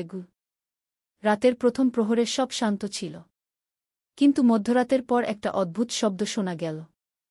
মাটির নিচ থেকে আসছে। সেনাপতি সাহেব, একজন সেন্ট্রি দৌড়ে এল। শত্রুরা মাটির নিচ দিয়ে সুডঙ্গ খুঁড়ে আসছে। মুসা তাৎক্ষণিকভাবে পাল্টা ব্যবস্থা নিল। আগুন জ্বালাও। সুডঙ্গের মুখে ধোঁয়া পাঠাও। একটা তুমুল লড়াই শুরু হল। চারদিক থেকে খ্রিস্টান সৈন্যরা আক্রমণ করল। তীর, তরবারি, বর্ষার শব্দে আকাশ-বাতাস কেঁপে উঠল। একাদশ অধ্যায়, বিজয়ের রাত। যুদ্ধ চলল পুরো রাত জুড়ে। মুসার বাহিনী দুর্দান্ত সাহসিকতার সাথে লড়ল। তারা জানত তারা শুধু নিজেদের জন্য নয়, পুরো মুসলিম আন্দালুসিয়ার জন্য লড়ছে। সুলাইমান আহত সৈন্যদের সেবা করতে করতে দেখল, যুদ্ধক্ষেত্রের এক কোণে কিছু খ্রিস্টান সৈন্যও আহত হয়ে পড়ে আছে। একটা দ্বিধা তৈরি হল তার মনে। এরা তো শত্রু, কিন্তু এরাও তো মানুষ। আল্লাহ, আমাকে সঠিক পথ দেখাও, সে মনে মনে দোয়া করল। তারপর সিদ্ধান্ত নিল। সে আহত খ্রিস্টান সৈন্যদের কাছেও গেল। তাদের ক্ষত পরিষ্কার করল, প্রাথমিক চিকিৎসা দিল। একজন খ্রিস্টান সৈন্য অবাক হয়ে জিজ্ঞেস করল, তুমি আমাদের শত্রু, তাও সাহায্য করছ কেন? সুলাইমান সেই একই উত্তর দিল যা সে তোলেদোতে দিয়েছিল। আমাদের ধর্ম আমাদের শিখিয়েছে মানুষের সেবা করতে।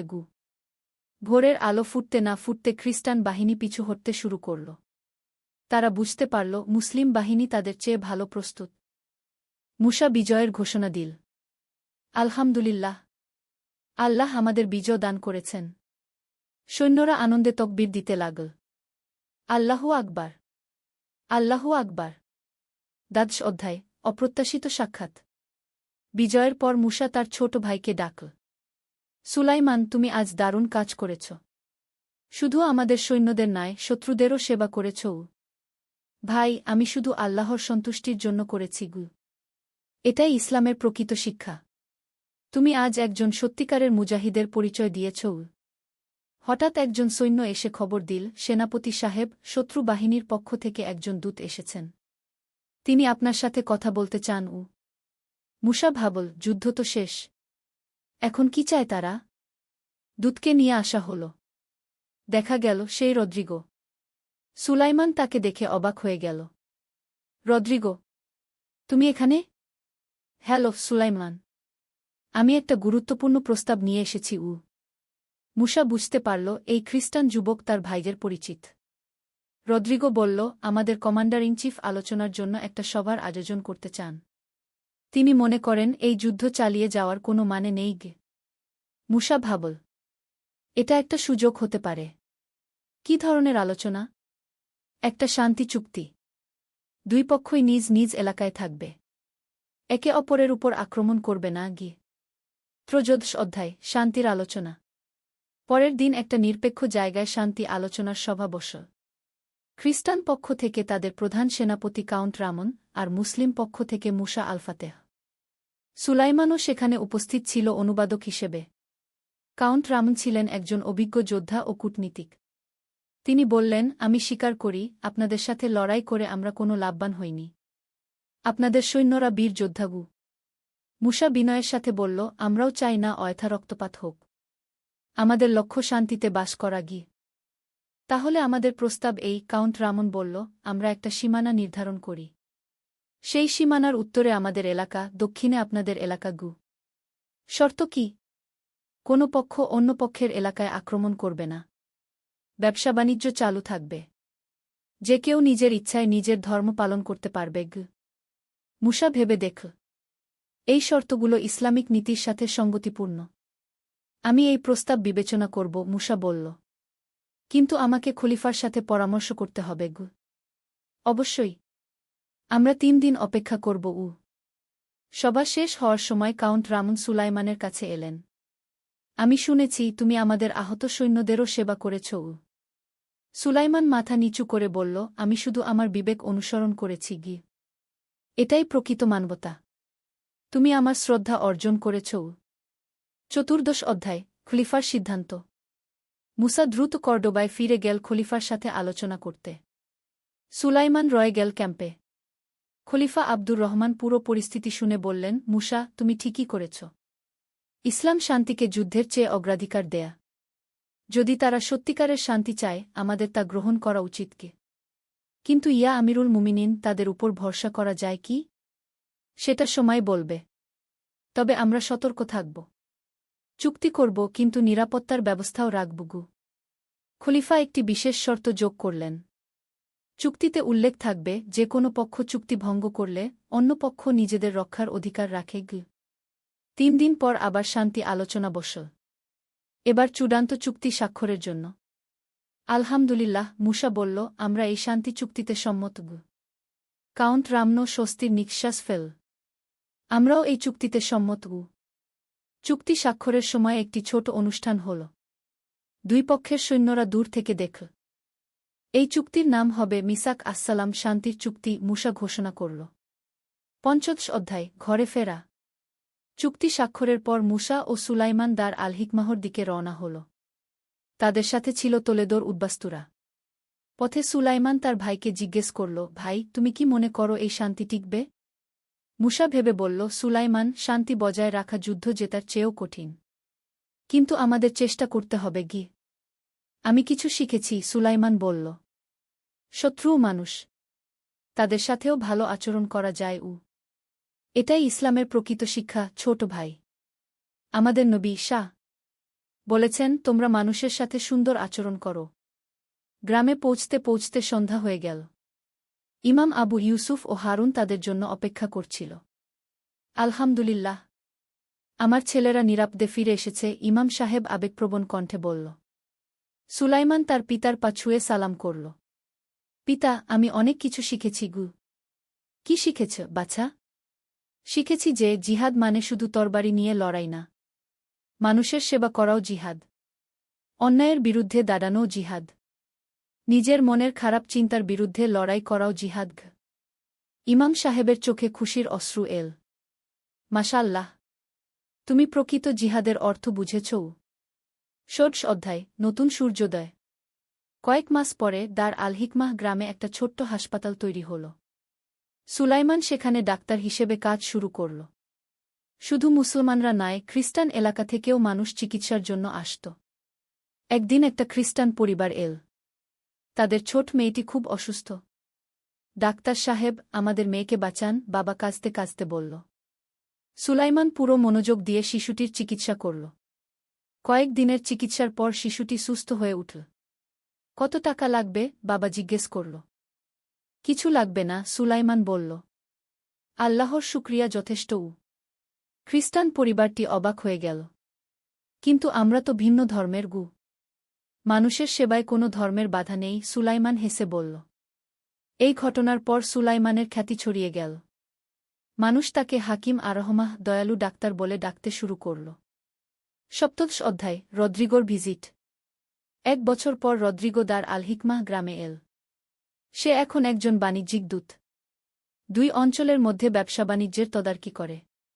সুলাইমান, রদ্রিগো খুশিতে চিৎকার করে উঠল। রদ্রিগো, আমার বন্ধু। সুলাইমান তাকে জড়িয়ে ধরল। আমি তোমার হাসপাতালের কথা শুনেছি। দারুণ কাজ করছ। আলহামদুলিল্লাহ, আল্লাহ তৌফিক দিয়েছেন গু। রদ্রিগো একটা প্রস্তাব নিয়ে এসেছিল। সুলাইমান, আমি চাই তুমি আমাদের এলাকায়ও একটা হাসপাতাল তৈরি করো। আমাদের সেখানে ভালো ডাক্তারের অভাব গু। সুলাইমান ভাবল, এটা 2 সম্প্রদায়ের মধ্যে সম্পর্ক আরও ভালো করবে। আমি আমার পিতার সাথে আলোচনা করে জানাব। ইমাম সাহেবের অনুমতি পেয়ে সুলাইমান খ্রিস্টান এলাকায় একটি ছোট মেডিকেল ক্যাম্প খুল। সপ্তাহে 2 দিন সে সেখানে যেত। ৮৮ অধ্যায়, বড় পরীক্ষা। 2 বছর পর একটা বড় পরীক্ষা এল। উত্তর আফ্রিকা থেকে একদল মুসলিম যোদ্ধা এল। তারা শান্তি চুক্তি মানতে চায় না। তারা চায় সব খ্রিস্টানদের এখানে থেকে তাড়িয়ে দিতে। তাদের নেতা হামিদ ইবনে ইউসুফ মুসার কাছে এল। মুসা ভাই, আপনি খ্রিস্টানদের সাথে চুক্তি করে ভুল করেছেন। এরা আমাদের শত্রু। এদের সাথে কোনো সমঝোতা হতে পারে না গি। মুসা শান্ত কণ্ঠে উত্তর দিল, হামিদ ভাই, ইসলাম আমাদের শিখিয়েছে ইনসাফের সাথে চলতে। যারা আমাদের সাথে শান্তিতে থাকতে চায়, তাদের সাথে আমরাও শান্তিতে থাকব। কিন্তু এরা কাফির। হ্যাঁ, তারা আমাদের ধর্ম মানে না।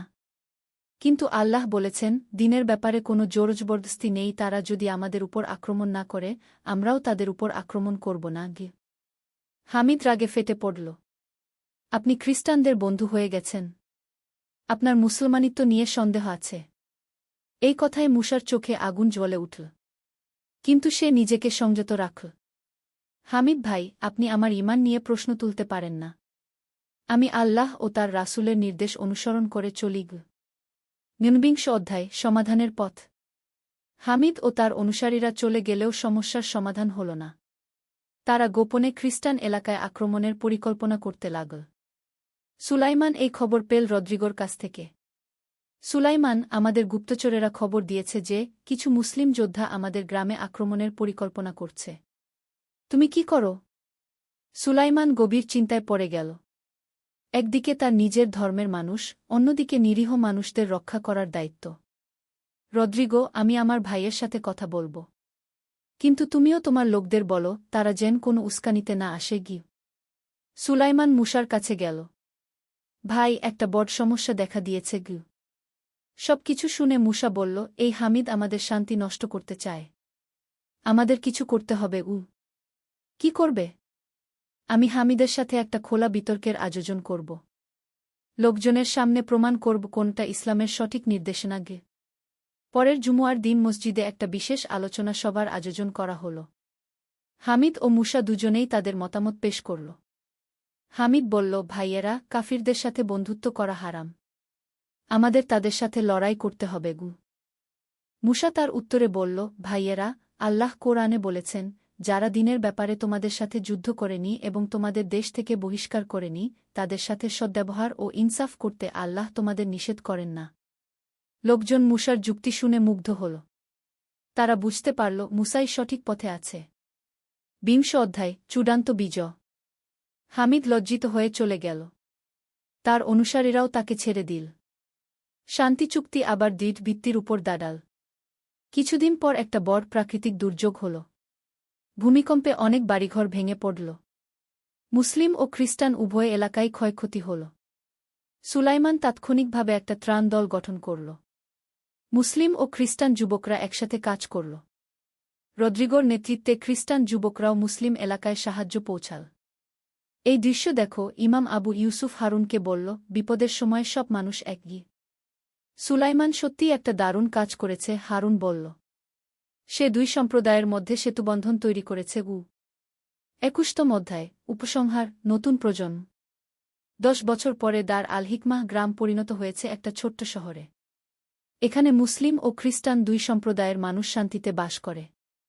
সুলাইমানের হাসপাতাল এখন একটা বড় চিকিৎসা কেন্দ্র। রদ্রিগো তার ব্যবসার প্রসার ঘটিয়েছে। দুই অঞ্চলের মধ্যে ব্যবসা বাণিজ্য বেড়েছে। মুসা এখন পুরো অঞ্চলের গভর্নর। তার ন্যায়বিচার ও প্রজ্ঞার জন্য সবাই তাকে শ্রদ্ধা করে। একদিন সুলাইমানের কাছে একটা চিঠি এল। চিঠিটা এসেছে বাগদাদ থেকে, খলিফা হারুন অর-রশিদের দরবার থেকে। চিঠিতে লেখা, বিসমিল্লাহির রাহমানির রাহিম। প্রিয় সুলাইমান আল-আন্দালুসি, আপনার মানবিক সেবা ও শান্তি স্থাপনের কাজের কথা আমাদের দরবারে পৌঁছেছে। আল্লাহ আপনাকে উত্তম প্রতিদান দান করুন। আপনি প্রমাণ করেছেন যে ইসলামের প্রকৃত শিক্ষা হল মানুষের কল্যাণ। ধর্ম, বর্ণ, গোত্র নির্বিশেষে সব মানুষের সেবা করা।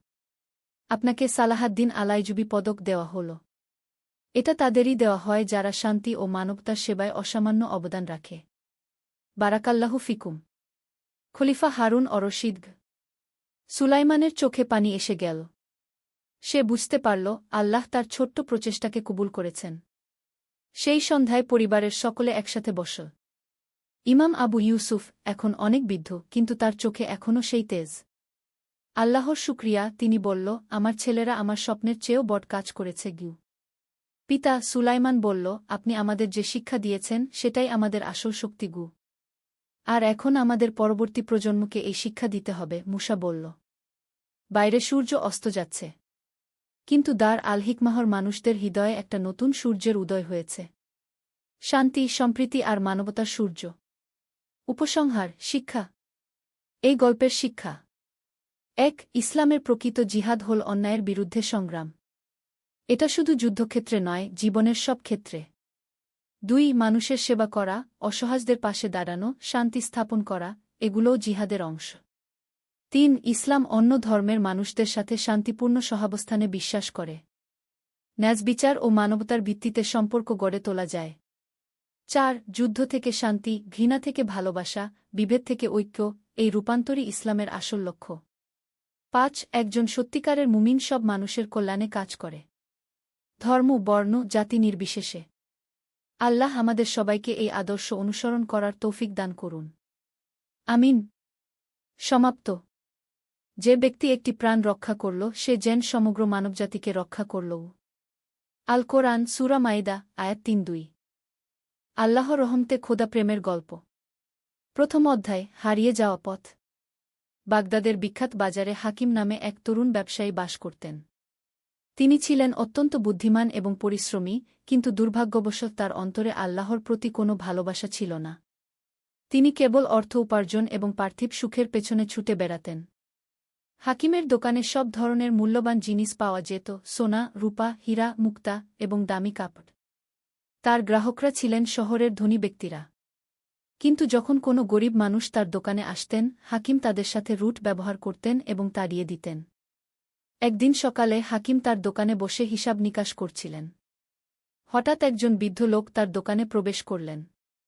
তার পরনে ছিল একটি পুরাতন কাপড়, কিন্তু তার চোখে ছিল অসাধারণ নূর। আসসালামু আলাইকুম বেটা, বৃদ্ধ লোকটি বললেন মধুর কণ্ঠে। হাকিম কোনো সালামের জবাব না দিয়ে রুটভাবে বললেন, কি চান? তাড়াতাড়ি বলুন, আমার অনেক কাজ আছে গি। বৃদ্ধ ব্যক্তি হাসলেন এবং বললেন, আমার একটি ছোট্ট প্রয়োজন আছে। আমার নাতনির বিয়ে। তার জন্য একটি সাধারণ গহনা কিনতে চাই। হাকিম তার দিকে তাচ্ছিল্যের দৃষ্টিতে তাকিয়ে বললেন, আমার দোকানে সাধারণ কিছু নেই। এখানে সব কিছুই দামি। আপনার মতো লোকদের জন্য পাশের রাস্তা ছোট দোকান আছে গি। বৃদ্ধ ব্যক্তি কিছুটা দুঃখিত হলেন, কিন্তু তবুও বললেন, বেটা, আল্লাহ তোমাকে অনেক রিজিক দিয়েছেন। একটি ছোট্ট সাহায্য করতে পারো না? আল্লাহটাল্লাহ বলে আমাকে বিরক্ত করবেন না, হাকিম রেগে বললেন। আমার যা আছে সব আমার পরিশ্রমের ফল। আল্লাহ কিছু দেননি গি। এই কথা শুনে বৃদ্ধ ব্যক্তি গভীরভাবে দুঃখিত হলেন। তিনি বললেন, বেটা, এমন কথা বলো না। আল্লাহ সব কিছুর মালিক। তিনি চাইলে এক মুহূর্তেই সব নিয়ে নিতে পারেন গ। হাকিম উঠে দাঁড়িয়ে চিৎকার করে বললেন, বের হয়ে যান এখান থেকে। আমার দোকানে এসে উপদেশ দেবেন না। বৃদ্ধ ব্যক্তি নীরবে দোকান থেকে বের হয়ে গেলেন। কিন্তু যাওয়ার সময় তিনি মনে মনে আল্লাহর কাছে দোয়া করলেন, হে আল্লাহ, এই যুবকটিকে সঠিক পথ দেখান। তার অহংকার ভেঙে দিন এবং তার হৃদয়ে আপনার ভালোবাসা জাগিয়ে দিন গু। দ্বিতীয় অধ্যায়, আল্লাহর পরীক্ষা। বৃদ্ধ ব্যক্তিটি চলে যাওয়ার কিছুক্ষণ পরেই হাকিমের জীবনে অদ্ভুত ঘটনা ঘটতে শুরু করল। প্রথমে তার সবচেয়ে বড় গ্রাহক এসে বললেন যে তিনি আর তার কাছে কিছু কিনবেন না। তারপর একের পর একজন গ্রাহক তার দোকান ছেড়ে চলে গেলেন। দিন শেষে যখন হাকিম হিসাব করলেন, দেখলেন যে সারাদিনে তার বিক্রয় হয়েছে খুবই কম। তিনি ভাবলেন, কোনো ব্যাপার নেই, কাল ভালো হবে গে। কিন্তু পরের দিন অবস্থা আরও খারাপ হল। তার দোকানে প্রায় কোনো গ্রাহকই এলেন না। এমনকি যারা এলেন তারাও কিছু না কিনেই চলে গেলেন। তৃতীয় দিনে হাকিম খুবই চিন্তিত হয়ে পড়লেন। তিনি তার বন্ধুদের কাছে জানতে চাইলেন কি হচ্ছে। তারা বললেন, হাকিম, আমরা জানি না কেন, কিন্তু তোমার দোকানে যাওয়ার কোনো ইচ্ছা হচ্ছে না গি। সপ্তাহ চলে গেল, কিন্তু হাকিমের অবস্থা আরও খারাপ হতে থাকল। তার দোকানে প্রায় কোনো বিক্রয় হচ্ছিল না। এমনকি তার পুরানো বিশ্বস্ত গ্রাহকরাও তার দোকানে আসা বন্ধ করে দিলেন। একদিন সন্ধ্যায় হাকিম তার দোকান বন্ধ করে বাড়ি ফিরছিলেন। হঠাৎ পথে তার সাথে দেখা হল সেই বৃদ্ধ ব্যক্তির সাথে যিনি সেদিন তার দোকানে এসেছিলেন। বৃদ্ধ ব্যক্তি তাকে দেখে আবার সালাম দিলেন, আসসালামু আলাইকুম বেটা গি। এবার হাকিম একটু নরম স্বরে জবাব দিলেন, ওয়া আলাইকুমুসসালাম গ। কেমন আছো বেটা? ব্যবসা কেমন চলছে? বৃদ্ধ ব্যক্তি জিজ্ঞেস করলেন। হাকিম দুঃখিত স্বরে বললেন, খুব খারাপ। জানি না কেন হঠাৎ করে সব গ্রাহক আমার দোকান ছেড়ে চলে গেছেন। বৃদ্ধ ব্যক্তি তার দিকে কিছুক্ষণ তাকিয়ে থেকে বললেন, বেটা, আল্লাহ হয়তো তোমাকে কিছু শিখাতে চাচ্ছেন গু। আল্লাহ আমার সাথে কি করে? হাকিম একটু রাগান্বিত হয়ে বললেন। মনে আছে সেদিন তুমি কি বলেছিলে? বৃদ্ধ ব্যক্তি শান্ত স্বরে বললেন। তুমি বলেছিলে যে তোমার যা আছে সব তোমার পরিশ্রমের ফল, আল্লাহ কিছু দেননি গি। হাকিম এই কথা শুনে থমকে দাঁড়ালেন। তিনি বুঝতে পারলেন যে এই বিপদের সাথে সেদিনের ঘটনার সম্পর্ক থাকতে পারে। তৃতীয় অধ্যায়, আত্মোপলব্ধি। রাতে হাকিম ঘুমাতে পারলেন না। তিনি বারবার সেই বৃদ্ধ ব্যক্তির কথা ভাবতে লাগলেন। তার মনে পড়ল কিভাবে তিনি তাকে অপমান করেছিলেন এবং আল্লাহর ব্যাপারে অভদ্র কথা বলেছিলেন। পরের দিন সকালে হাকিম তার দোকানে গেলেন, কিন্তু মন বসছিল না। তিনি বারবার সেই বৃদ্ধ ব্যক্তির কথা ভাবছিলেন। হঠাৎ তার মনে হল, যদি সত্যিই আল্লাহ থাকেন এবং তিনি আমার ব্যবসার ক্ষতি করছেন। দিনের পর দিন তার অবস্থা আরও খারাপ হতে লাগল। একসময় তার কাছে এত অর্থ ছিল যে তিনি গণনা করতে পারতেন না, এখন তার পকেটে মাত্র কয়েকটি দিনার বাকি রইল। একদিন হাকিম দেখলেন যে তার দোকানের পাশে একজন অন্ধ ফকির বসে আছেন এবং কুরআন তেলাওয়াত করছেন। তার তেলাওয়াত ছিল অত্যন্ত সুন্দর এবং হৃদয়স্পর্শী। হাকিম কৌতূহলবশত ফকিরের কাছে গেলেন এবং বললেন, আপনি এত সুন্দরভাবে কুরআন পড়েন, এর মানে কি? অন্ধ ফকির হাসি মুখে বললেন, বেটা, এটি আল্লাহর কালাম। এতে আছে জীবনের সব সমাধান। কিন্তু আপনি তো অন্ধ এবং গরিব। হাকিম বললেন, আল্লাহ যদি থাকেন তাহলে আপনাকে দেখার শক্তি এবং অর্থ দেন না কেন? ফকির আরও উজ্জ্বল হাসি দিয়ে বললেন, বেটা, আল্লাহ আমার চোখ দেখার ক্ষমতা না দিয়ে হৃদয় দেখার ক্ষমতা দিয়েছেন। আমি দেখতে পাই তার রহমত, তার ভালোবাসা। আর অর্থের চেয়ে বড় সম্পদ হল তার সন্তুষ্টি। কিন্তু আমি তো সবসময় কঠোর পরিশ্রম করেছি। হাকিম বললেন, আমার সব কিছু হারিয়ে যাচ্ছে কেন? ফকির গভীর চিন্তায় কিছুক্ষণ নীরব থাকার পর বললেন, বেটা, হয়তো আল্লাহ তোমাকে শিখাতে চাচ্ছেন যে সব কিছুর মালিক তিনি। আমাদের পরিশ্রম দরকার, কিন্তু সাফল্য আসে কেবল তার রহমতে। চতুর্থ অধ্যায়, তওবার পথ। হাকিমের হৃদয়ে ফকিরের কথা গভীর রেখাপাত করল। তিনি বুঝতে পারলেন যে তিনি ভুল পথে ছিলেন। সেই রাতে তিনি প্রথমবারের মতো আল্লাহর কাছে দোয়া করলেন। হে আল্লাহ, তিনি কাঁদতে কাঁদতে বললেন, আমি ভুল করেছি। আমি অহংকার করেছি এবং আপনার অস্তিত্ব অস্বীকার করেছি। আমি ভেবেছিলাম সবকিছু আমার নিজের শক্তিতে পেয়েছি। দয়া করে আমাকে ক্ষমা করুন। পরের দিন সকালে হাকিম সেই বৃদ্ধ ব্যক্তিকে খোঁজ করতে বের হলেন। তিনি পুরো শহর ঘুরলেন, কিন্তু তাকে কোথাও পেলেন না।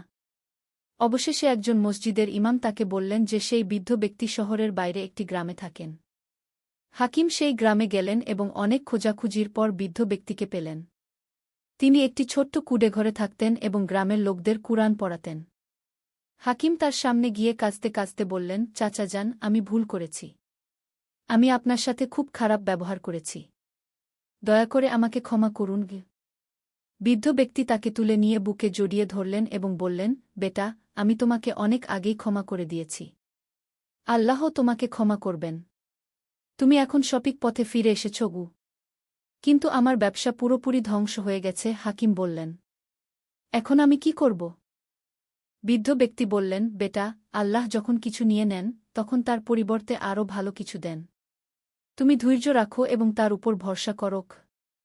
পঞ্চম অধ্যায়, নতুন জীবন। হাকিম কয়েকদিন সেই গ্রামে বৃদ্ধ ব্যক্তির সাথে কাটালেন। তিনি তার কাছে নামাজ পড়া, কুরআন তেলাওয়াত এবং ইসলামের মূল শিক্ষাগুলো শিখলেন। বৃদ্ধ ব্যক্তি তাকে বললেন যে প্রকৃত সম্পদ হল আল্লাহর সন্তুষ্টি এবং মানুষের সেবা করা। বেটা, বৃদ্ধ ব্যক্তি বললেন, ব্যবসা করা কোনো খারাপ কাজ নয়। কিন্তু আল্লাহকে ভুলে গিয়ে এবং গরিবদের সাহায্য না করে ব্যবসা করা ভুল। আল্লাহ চান যে আমরা তার দেওয়া সম্পদ দিয়ে অন্যদের সাহায্য করি। হাকিম বুঝতে পারলেন যে তিনি কতটা স্বার্থপর ছিলেন। তিনি সিদ্ধান্ত নিলেন যে ভবিষ্যতে তিনি সৎভাবে ব্যবসা করবেন এবং গরিবদের সাহায্য করবেন। কয়েক সপ্তাহ পর হাকিম বাগদাদে ফিরে গেলেন। তার দোকানে এখনও কোনো গ্রাহক আসছিল না, কিন্তু তিনি হতাশ হলেন না। পরিবর্তে তিনি প্রতিদিন নামাজ পড়তেন, কুরআন তেলাওয়াত করতেন এবং আল্লাহর কাছে ক্ষমা প্রার্থনা করতেন। একদিন একটি অদ্ভুত ঘটনা ঘটল। এক বিদেশি ব্যবসায়ী তার দোকানে এলেন এবং বললেন, আমি শুনেছি আপনার কাছে খুব ভালো মানের মুক্তা আছে। হাকিম অবাক হয়ে বললেন, আপনি কোথায় শুনেছেন? আমার দোকানে তো এখন কেউ আসে না। বিদেশি ব্যবসায়ী বললেন, গত রাতে আমার স্বপ্নে একজন বৃদ্ধ ব্যক্তি এসে বলেছেন যে এই দোকানে সবচেয়ে সৎ ব্যবসায়ী আছেন। হাকিম বুঝতে পারলেন যে এটি সেই বৃদ্ধ ব্যক্তির দোয়ার ফল। বিদেশি ব্যবসায়ী তার সব মুক্তা কিনে নিলেন এবং খুব ভালো দাম দিলেন। ষষ্ঠ অধ্যায়, আল্লাহর রহমত। এরপর থেকে হাকিমের জীবনে আশ্চর্য পরিবর্তন হতে লাগল। একের পর এক গ্রাহক তার দোকানে আসতে লাগলেন। কিন্তু এবার হাকিম সম্পূর্ণ ভিন্ন মানুষ। তিনি সবার সাথে ভালো ব্যবহার করতেন এবং গরিব গ্রাহকদের সাহায্য করতেন। যখন কোনো গরিব ব্যক্তি তার দোকানে আসতেন, হাকিম তাদের খুব কম দামে জিনিস বিক্রি করতেন। আর যদি কারো কাছে পর্যাপ্ত অর্থ না থাকত তিনি বিনামূল্যে দিয়ে দিতেন। হাকিমের এই পরিবর্তন দেখে পুরো শহরের লোকেরা অবাক হয়ে গেলেন। যে ব্যক্তি আগে গরিবদের তাড়িয়ে দিতেন সেই ব্যক্তি এখন তাদের সাহায্য করছেন। একদিন এক গরিব মহিলা তার দোকানে এসে কাঁদতে কাঁদতে বললেন, ভাই, আমার মেয়ের বিয়ে, কিন্তু আমার কাছে গহনা কেনার অর্থ নেই গি। হাকিম তাকে এক সেট সুন্দর গহনা দিয়ে বললেন, আপু, এটি নিয়ে যান, এর কোনো দাম লাগবে না গি। মহিলাটি অবিশ্বাসের সাথে জিজ্ঞেস করলেন, কেন? আপনি আমাকে চেনেন না গি? হাকিম বললেন, আমি আল্লাহর জন্য দিচ্ছি, তিনি আমাকে অনেক দিয়েছেন গ। এভাবে হাকিম প্রতিদিন গরিব মানুষদের সাহায্য করতেন। আশ্চর্যের বিষয় হল, যত বেশি তিনি দান করতেন তার ব্যবসা তত বেশি বৃদ্ধি পেতে লাগল। সপ্তম অধ্যায়, সত্যিকারের ধনসম্পদ। কয়েক মাস পর হাকিম আগের চেয়েও বেশি ধনী হয়ে উঠলেন। কিন্তু এবার তার অর্থের প্রতি মনোভাব ছিল সম্পূর্ণ আলাদা। তিনি জানতেন যে এই সব কিছুই আল্লাহর দান। তিনি তার আয়ের একটি বড় অংশ গরিব দুঃখীদের মধ্যে বিতরণ করতেন। তার দোকানে একটি বিশেষ জায়গা ছিল যেখানে গরিব মানুষরা বিনামূল্যে খাবার পেতেন। একদিন সেই বৃদ্ধ ব্যক্তি আবার তার দোকানে এলেন। হাকিম তাকে দেখে অত্যন্ত খুশি হলেন এবং উঠে দাঁড়িয়ে সালাম দিলেন। চাচা যান, আপনি কেমন আছেন? হাকিম আদর করে জিজ্ঞেস করলেন। বৃদ্ধ ব্যক্তি হেসে বললেন, আলহামদুলিল্লাহ, আমি ভালো। কিন্তু তুমি কেমন আছো, বেটা? হাকিম কৃতজ্ঞতার সাথে বললেন, আপনার দোয়ায় আল্লাহ আমাকে অনেক কিছু দিয়েছেন। এখন আমি বুঝতে পারি যে সব কিছুই তার রহমত। বৃদ্ধ ব্যক্তি তার কাঁধে হাত রেখে বললেন, বেটা, এখন তুমি প্রকৃত ধনী, কারণ তোমার হৃদয়ে আল্লাহর ভালোবাসা আছে এবং তুমি তার সৃষ্টির সেবা করছ গো। কিন্তু চাচা যান, আপনি আসলে কে? হাকিম কৌতূহলের সাথে জিজ্ঞেস করলেন। আপনার দোয়ার এত ক্ষমতা কেন? বৃদ্ধ ব্যক্তি রহস্যময় হাসি দিয়ে বললেন, বেটা, আমি একজন সাধারণ বান্দা, কিন্তু যখন কেউ আল্লাহর জন্য দোয়া করে তখন সেই দোয়া কবুল হয়। আল্লাহ তার নেক বান্দাদের দোয়া শোনেন গু। এরপর বৃদ্ধ ব্যক্তি বললেন, আচ্ছা বেটা, এখন আমার একটি কাজ আছে। আমার নাতনির বিয়ে, তার জন্য কিছু গহনা দরকার। হাকিম সাথে সাথে তার সবচেয়ে সুন্দর গহনাগুলো বের করলেন এবং বললেন, চাচা যান, যা ইচ্ছা নিয়ে যান, এর কোনো দাম লাগবে না গি। বৃদ্ধ ব্যক্তি মাথা নেড়ে বললেন, না বেটা, আমি দাম দিয়েই কিনব, কিন্তু তুমি ন্যায্য দাম নেবে গ। হাকিম একটি সুন্দর সেট বের করে বললেন, এর দাম 100 দিনার, কিন্তু আপনার জন্য 100 দিনার গু। বৃদ্ধ ব্যক্তি টাকা দিয়ে বললেন, বেটা, আল্লাহ তোমার ব্যবসায় আরও বরকত দিন গু। অষ্টম অধ্যায়, পরীক্ষার সময়। কয়েক বছর পর হাকিম শহরের সবচেয়ে সম্মানিত ব্যবসায়ী হয়ে উঠলেন। তিনি কেবল ব্যবসায়ী নয়, একজন দানবীর এবং সমাজসেবক হিসেবেও পরিচিত ছিলেন। তার দোকানে একটি মসজিদ এবং একটি মাদ্রাসা প্রতিষ্ঠা করেছিলেন। একদিন শহরে দুর্ভিক্ষ দেখা দিল। অনাবৃষ্টির কারণে ফসল নষ্ট হয়ে গেল এবং মানুষেরা খাদ্যের জন্য হাহাকার করতে লাগল। অনেক ব্যবসায়ী এই সুযোগে খাদ্যের দাম বাড়িয়ে দিলেন। হাকিম কি করবেন ভেবে পেলেন না। তার গুদামে প্রচুর খাদ্যশস্য জমা ছিল। তিনি চাইলে খুব বেশি দামে বিক্রি করে প্রচুর লাভ করতে পারতেন। রাতে হাকিম নামাজ পড়ার পর আল্লাহর কাছে দোয়া করলেন, হে আল্লাহ, আমি কি করব? আমার পরিবারের ভবিষ্যতের জন্য অর্থ জমানো দরকার, কিন্তু মানুষও ক্ষুধার্ত। সেই রাতে তিনি একটি স্বপ্ন দেখলেন। স্বপ্নে দেখলেন যে তিনি কিয়ামতের দিন আল্লাহর সামনে দাঁড়িয়ে আছেন। আল্লাহ তাকে জিজ্ঞেস করছেন, হাকিম, আমি তোমাকে অনেক সম্পদ দিয়েছিলাম, দুর্ভিক্ষের সময় তুমি আমার বান্দাদের সাহায্য করেছিলে। হাকিম জবাব দিলেন, হে আল্লাহ, আমি নিজের ভবিষ্যতের কথা ভেবেছিলাম গু। আল্লাহ বললেন, তুমি ভুলে গেছ যে আমিই তোমার ভবিষ্যতের মালিক। তুমি আমার উপর ভরসা করলে আমি তোমার চেয়ে ভালো তোমার যত্ন নিতে পারি গু। স্বপ্ন থেকে জেগে উঠে হাকিম সিদ্ধান্ত নিলেন। পরের দিন সকালে তিনি তার সব খাদ্যশস্য বিনামূল্যে বিতরণ করতে শুরু করলেন। মানুষেরা অবাক হয়ে জিজ্ঞেস করল, হাকিম ভাই, আপনি এত দামি খাবার বিনামূল্যে দিচ্ছেন কেন? হাকিম বললেন, আল্লাহ আমাকে দিয়েছেন তার বান্দাদের দেওয়ার জন্য গু। নবম অধ্যায়, আল্লাহর অসীম রহমত। হাকিম তার সব খাদ্যশস্য বিতরণ করে দেওয়ার পর তার গুদাম একেবারে খালি হয়ে গেল। তার স্ত্রী এবং সন্তানরা চিন্তিত হয়ে বললেন, আপনি সব দিয়ে দিলেন, এখন আমাদের কি হবে? হাকিম বললেন, আল্লাহর উপর ভরসা রাখো, তিনি আমাদের দেখবেন গু। সেই রাতে হাকিম পরিবারের সাথে খুবই সামান্য খাবার খেলেন। কিন্তু তিনি মন থেকে খুশি ছিলেন, কারণ তিনি জানতেন যে তিনি সঠিক কাজ করেছেন। পরের দিন সকালে এক আশ্চর্য ঘটনা ঘটল। একদল ব্যবসায়ী তার দোকানে এসে বললেন, হাকিম ভাই, আমরা শুনেছি আপনি দুর্ভিক্ষের সময় সব খাবার বিনামূল্যে দিয়ে দিয়েছেন। আমরা অন্য শহর থেকে খাদ্যশস্য নিয়ে এসেছি। এগুলো আপনাকে দিতে চাই। হাকিম অবাক হয়ে জিজ্ঞেস করলেন, কেন? আমি তো আপনাদের চিনি না। একজন ব্যবসায়ী বললেন, আমাদের স্বপ্নে একজন বৃদ্ধ ব্যক্তি এসে বলেছেন যে হাকিম নামের একজন ব্যবসায়ী আছেন যিনি আল্লাহর জন্য সব দিয়ে দিয়েছেন। তাকে সাহায্য করতে বলেছেন। হাকিম চোখে পানি নিয়ে আল্লাহর শুকরিয়া আদায় করলেন। তিনি বুঝতে পারলেন যে সেই বৃদ্ধ ব্যক্তি আবার তার জন্য দোয়া করেছেন। ব্যবসায়ীরা তার গুদাম ভর্তি করে দিলেন খাদ্যশস্য দিয়ে। শুধু তাই নয়, তারা বললেন, হাকিম ভাই, আমরা আপনার সাথে ব্যবসায়িক সম্পর্ক করতে চাই। এরপর থেকে হাকিমের ব্যবসা আগের চেয়ে অনেক বেশি বৃদ্ধি পেল। বিভিন্ন শহর থেকে ব্যবসায়ীরা এসে তার সাথে ব্যবসা করতে চাইতেন। 10ম অধ্যায়, জীবনের পাঠ। বছরের পর বছর কেটে গেল। হাকিম এখন একজন বয়স্ক মানুষ। তার চুল পেকে গেছে, কিন্তু তার হৃদয়ে আল্লাহর ভালোবাসা আগের চেয়েও বেশি।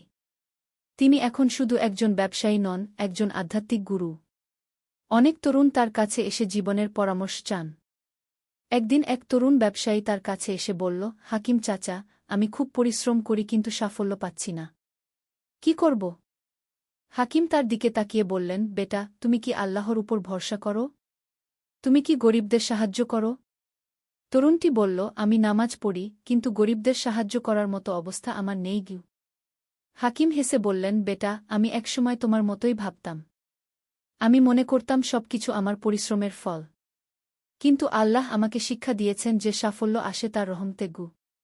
তারপর হাকিম তার জীবনের পুরো গল্প বললেন, কিভাবে তিনি অহংকারী ছিলেন, কিভাবে একজন বৃদ্ধ ব্যক্তির দোয়ায় তার জীবন বদলেছে, এবং কিভাবে আল্লাহর উপর ভরসা এবং গরিবদের সেবা তাকে প্রকৃত সাফল্য এনে দিয়েছে। তরুণটি মনোযোগ দিয়ে গল্প শুনল এবং বলল, চাচা, কিন্তু আমার কাছে তো খুব কম টাকা আছে। আমি কিভাবে গরিবদের সাহায্য করব? হাকিম বললেন, বেটা, দান করার জন্য অনেক টাকার দরকার হয় না। একটি ভিক্ষুককে এক টুকরো রুটি দেওয়া, একজন অসুস্থ মানুষের সেবা করা, কিংবা একজন দুঃখীর সাথে সদয় ব্যবহার করা, এগুলোও দান। আল্লাহ ছোট কাজেও বড় সোয়াব দেন। একাদশ অধ্যায়, শেষ সাক্ষাৎ।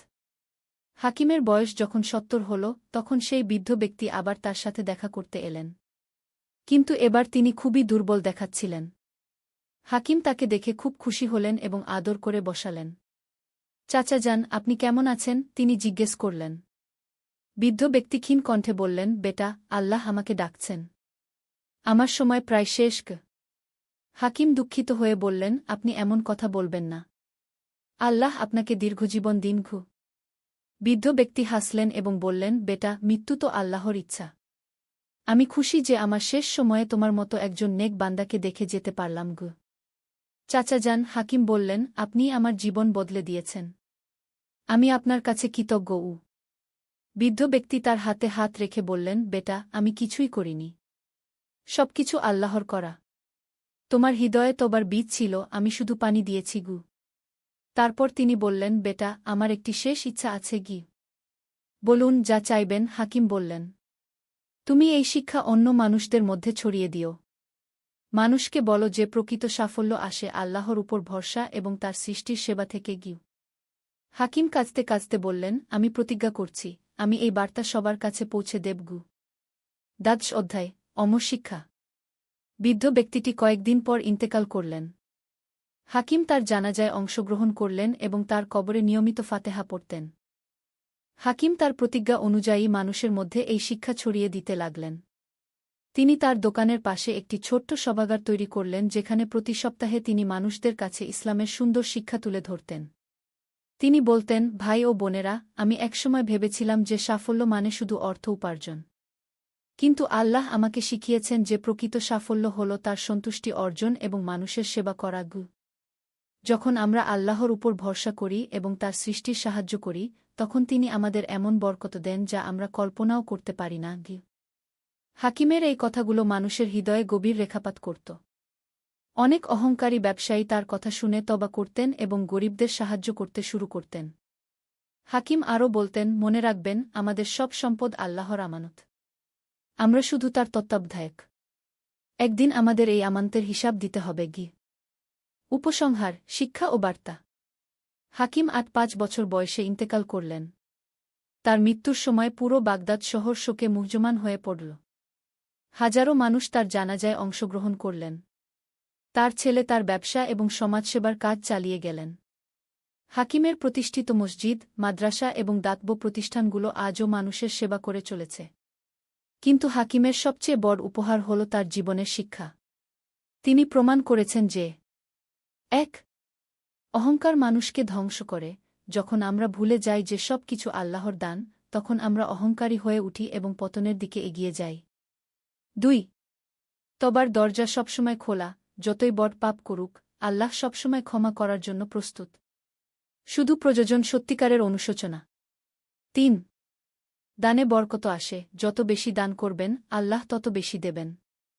এটি আল্লাহর অপরিবর্তনীয় নিয়ম। ৪. নেক লোকদের দোয়া কবুল হয়, যারা আল্লাহর প্রিয় বান্দা, তাদের দোয়ার বিশেষ ক্ষমতা আছে। ৫. প্রকৃত সম্পদ হল আল্লাহর সন্তুষ্টি। পার্থিব সম্পদ সাময়িক, কিন্তু আল্লাহর সন্তুষ্টি চিরস্থায়ী। আজ শত শত বছর পর হাকিমের গল্প এখনও মানুষদের অনুপ্রেরণা দেয়। এই গল্প আমাদের মনে করিয়ে দেয় যে আল্লাহর রহমত অসীম এবং যে কেউ চাইলে নতুন জীবন শুরু করতে পারে। হাকিমের মতো আমরাও যদি আল্লাহর উপর ভরসা রাখি, গরিবদের সাহায্য করি এবং বিনয়ী থাকি, তাহলে আল্লাহ আমাদের জীবনেও অসাধারণ বরকত দেবেন। এবং যে আল্লাহর উপর ভরসা করে, আল্লাহ তার জন্য যথেষ্ট। নিশ্চয়ই আল্লাহ তার কাজ সম্পন্ন করবেন। সূরা তালাক ৩। সমাপ্ত। লেখকের কথা, এই গল্পটি কাল্পনিক, কিন্তু এর শিক্ষাগুলো সম্পূর্ণ বাস্তব এবং কুরআন ও হাদিসের আলোকে রচিত। আশা করি এই গল্প পাঠকদের হৃদয়ে আল্লাহর প্রতি ভালোবাসা এবং মানুষের সেবার অনুপ্রেরণা জাগাবে।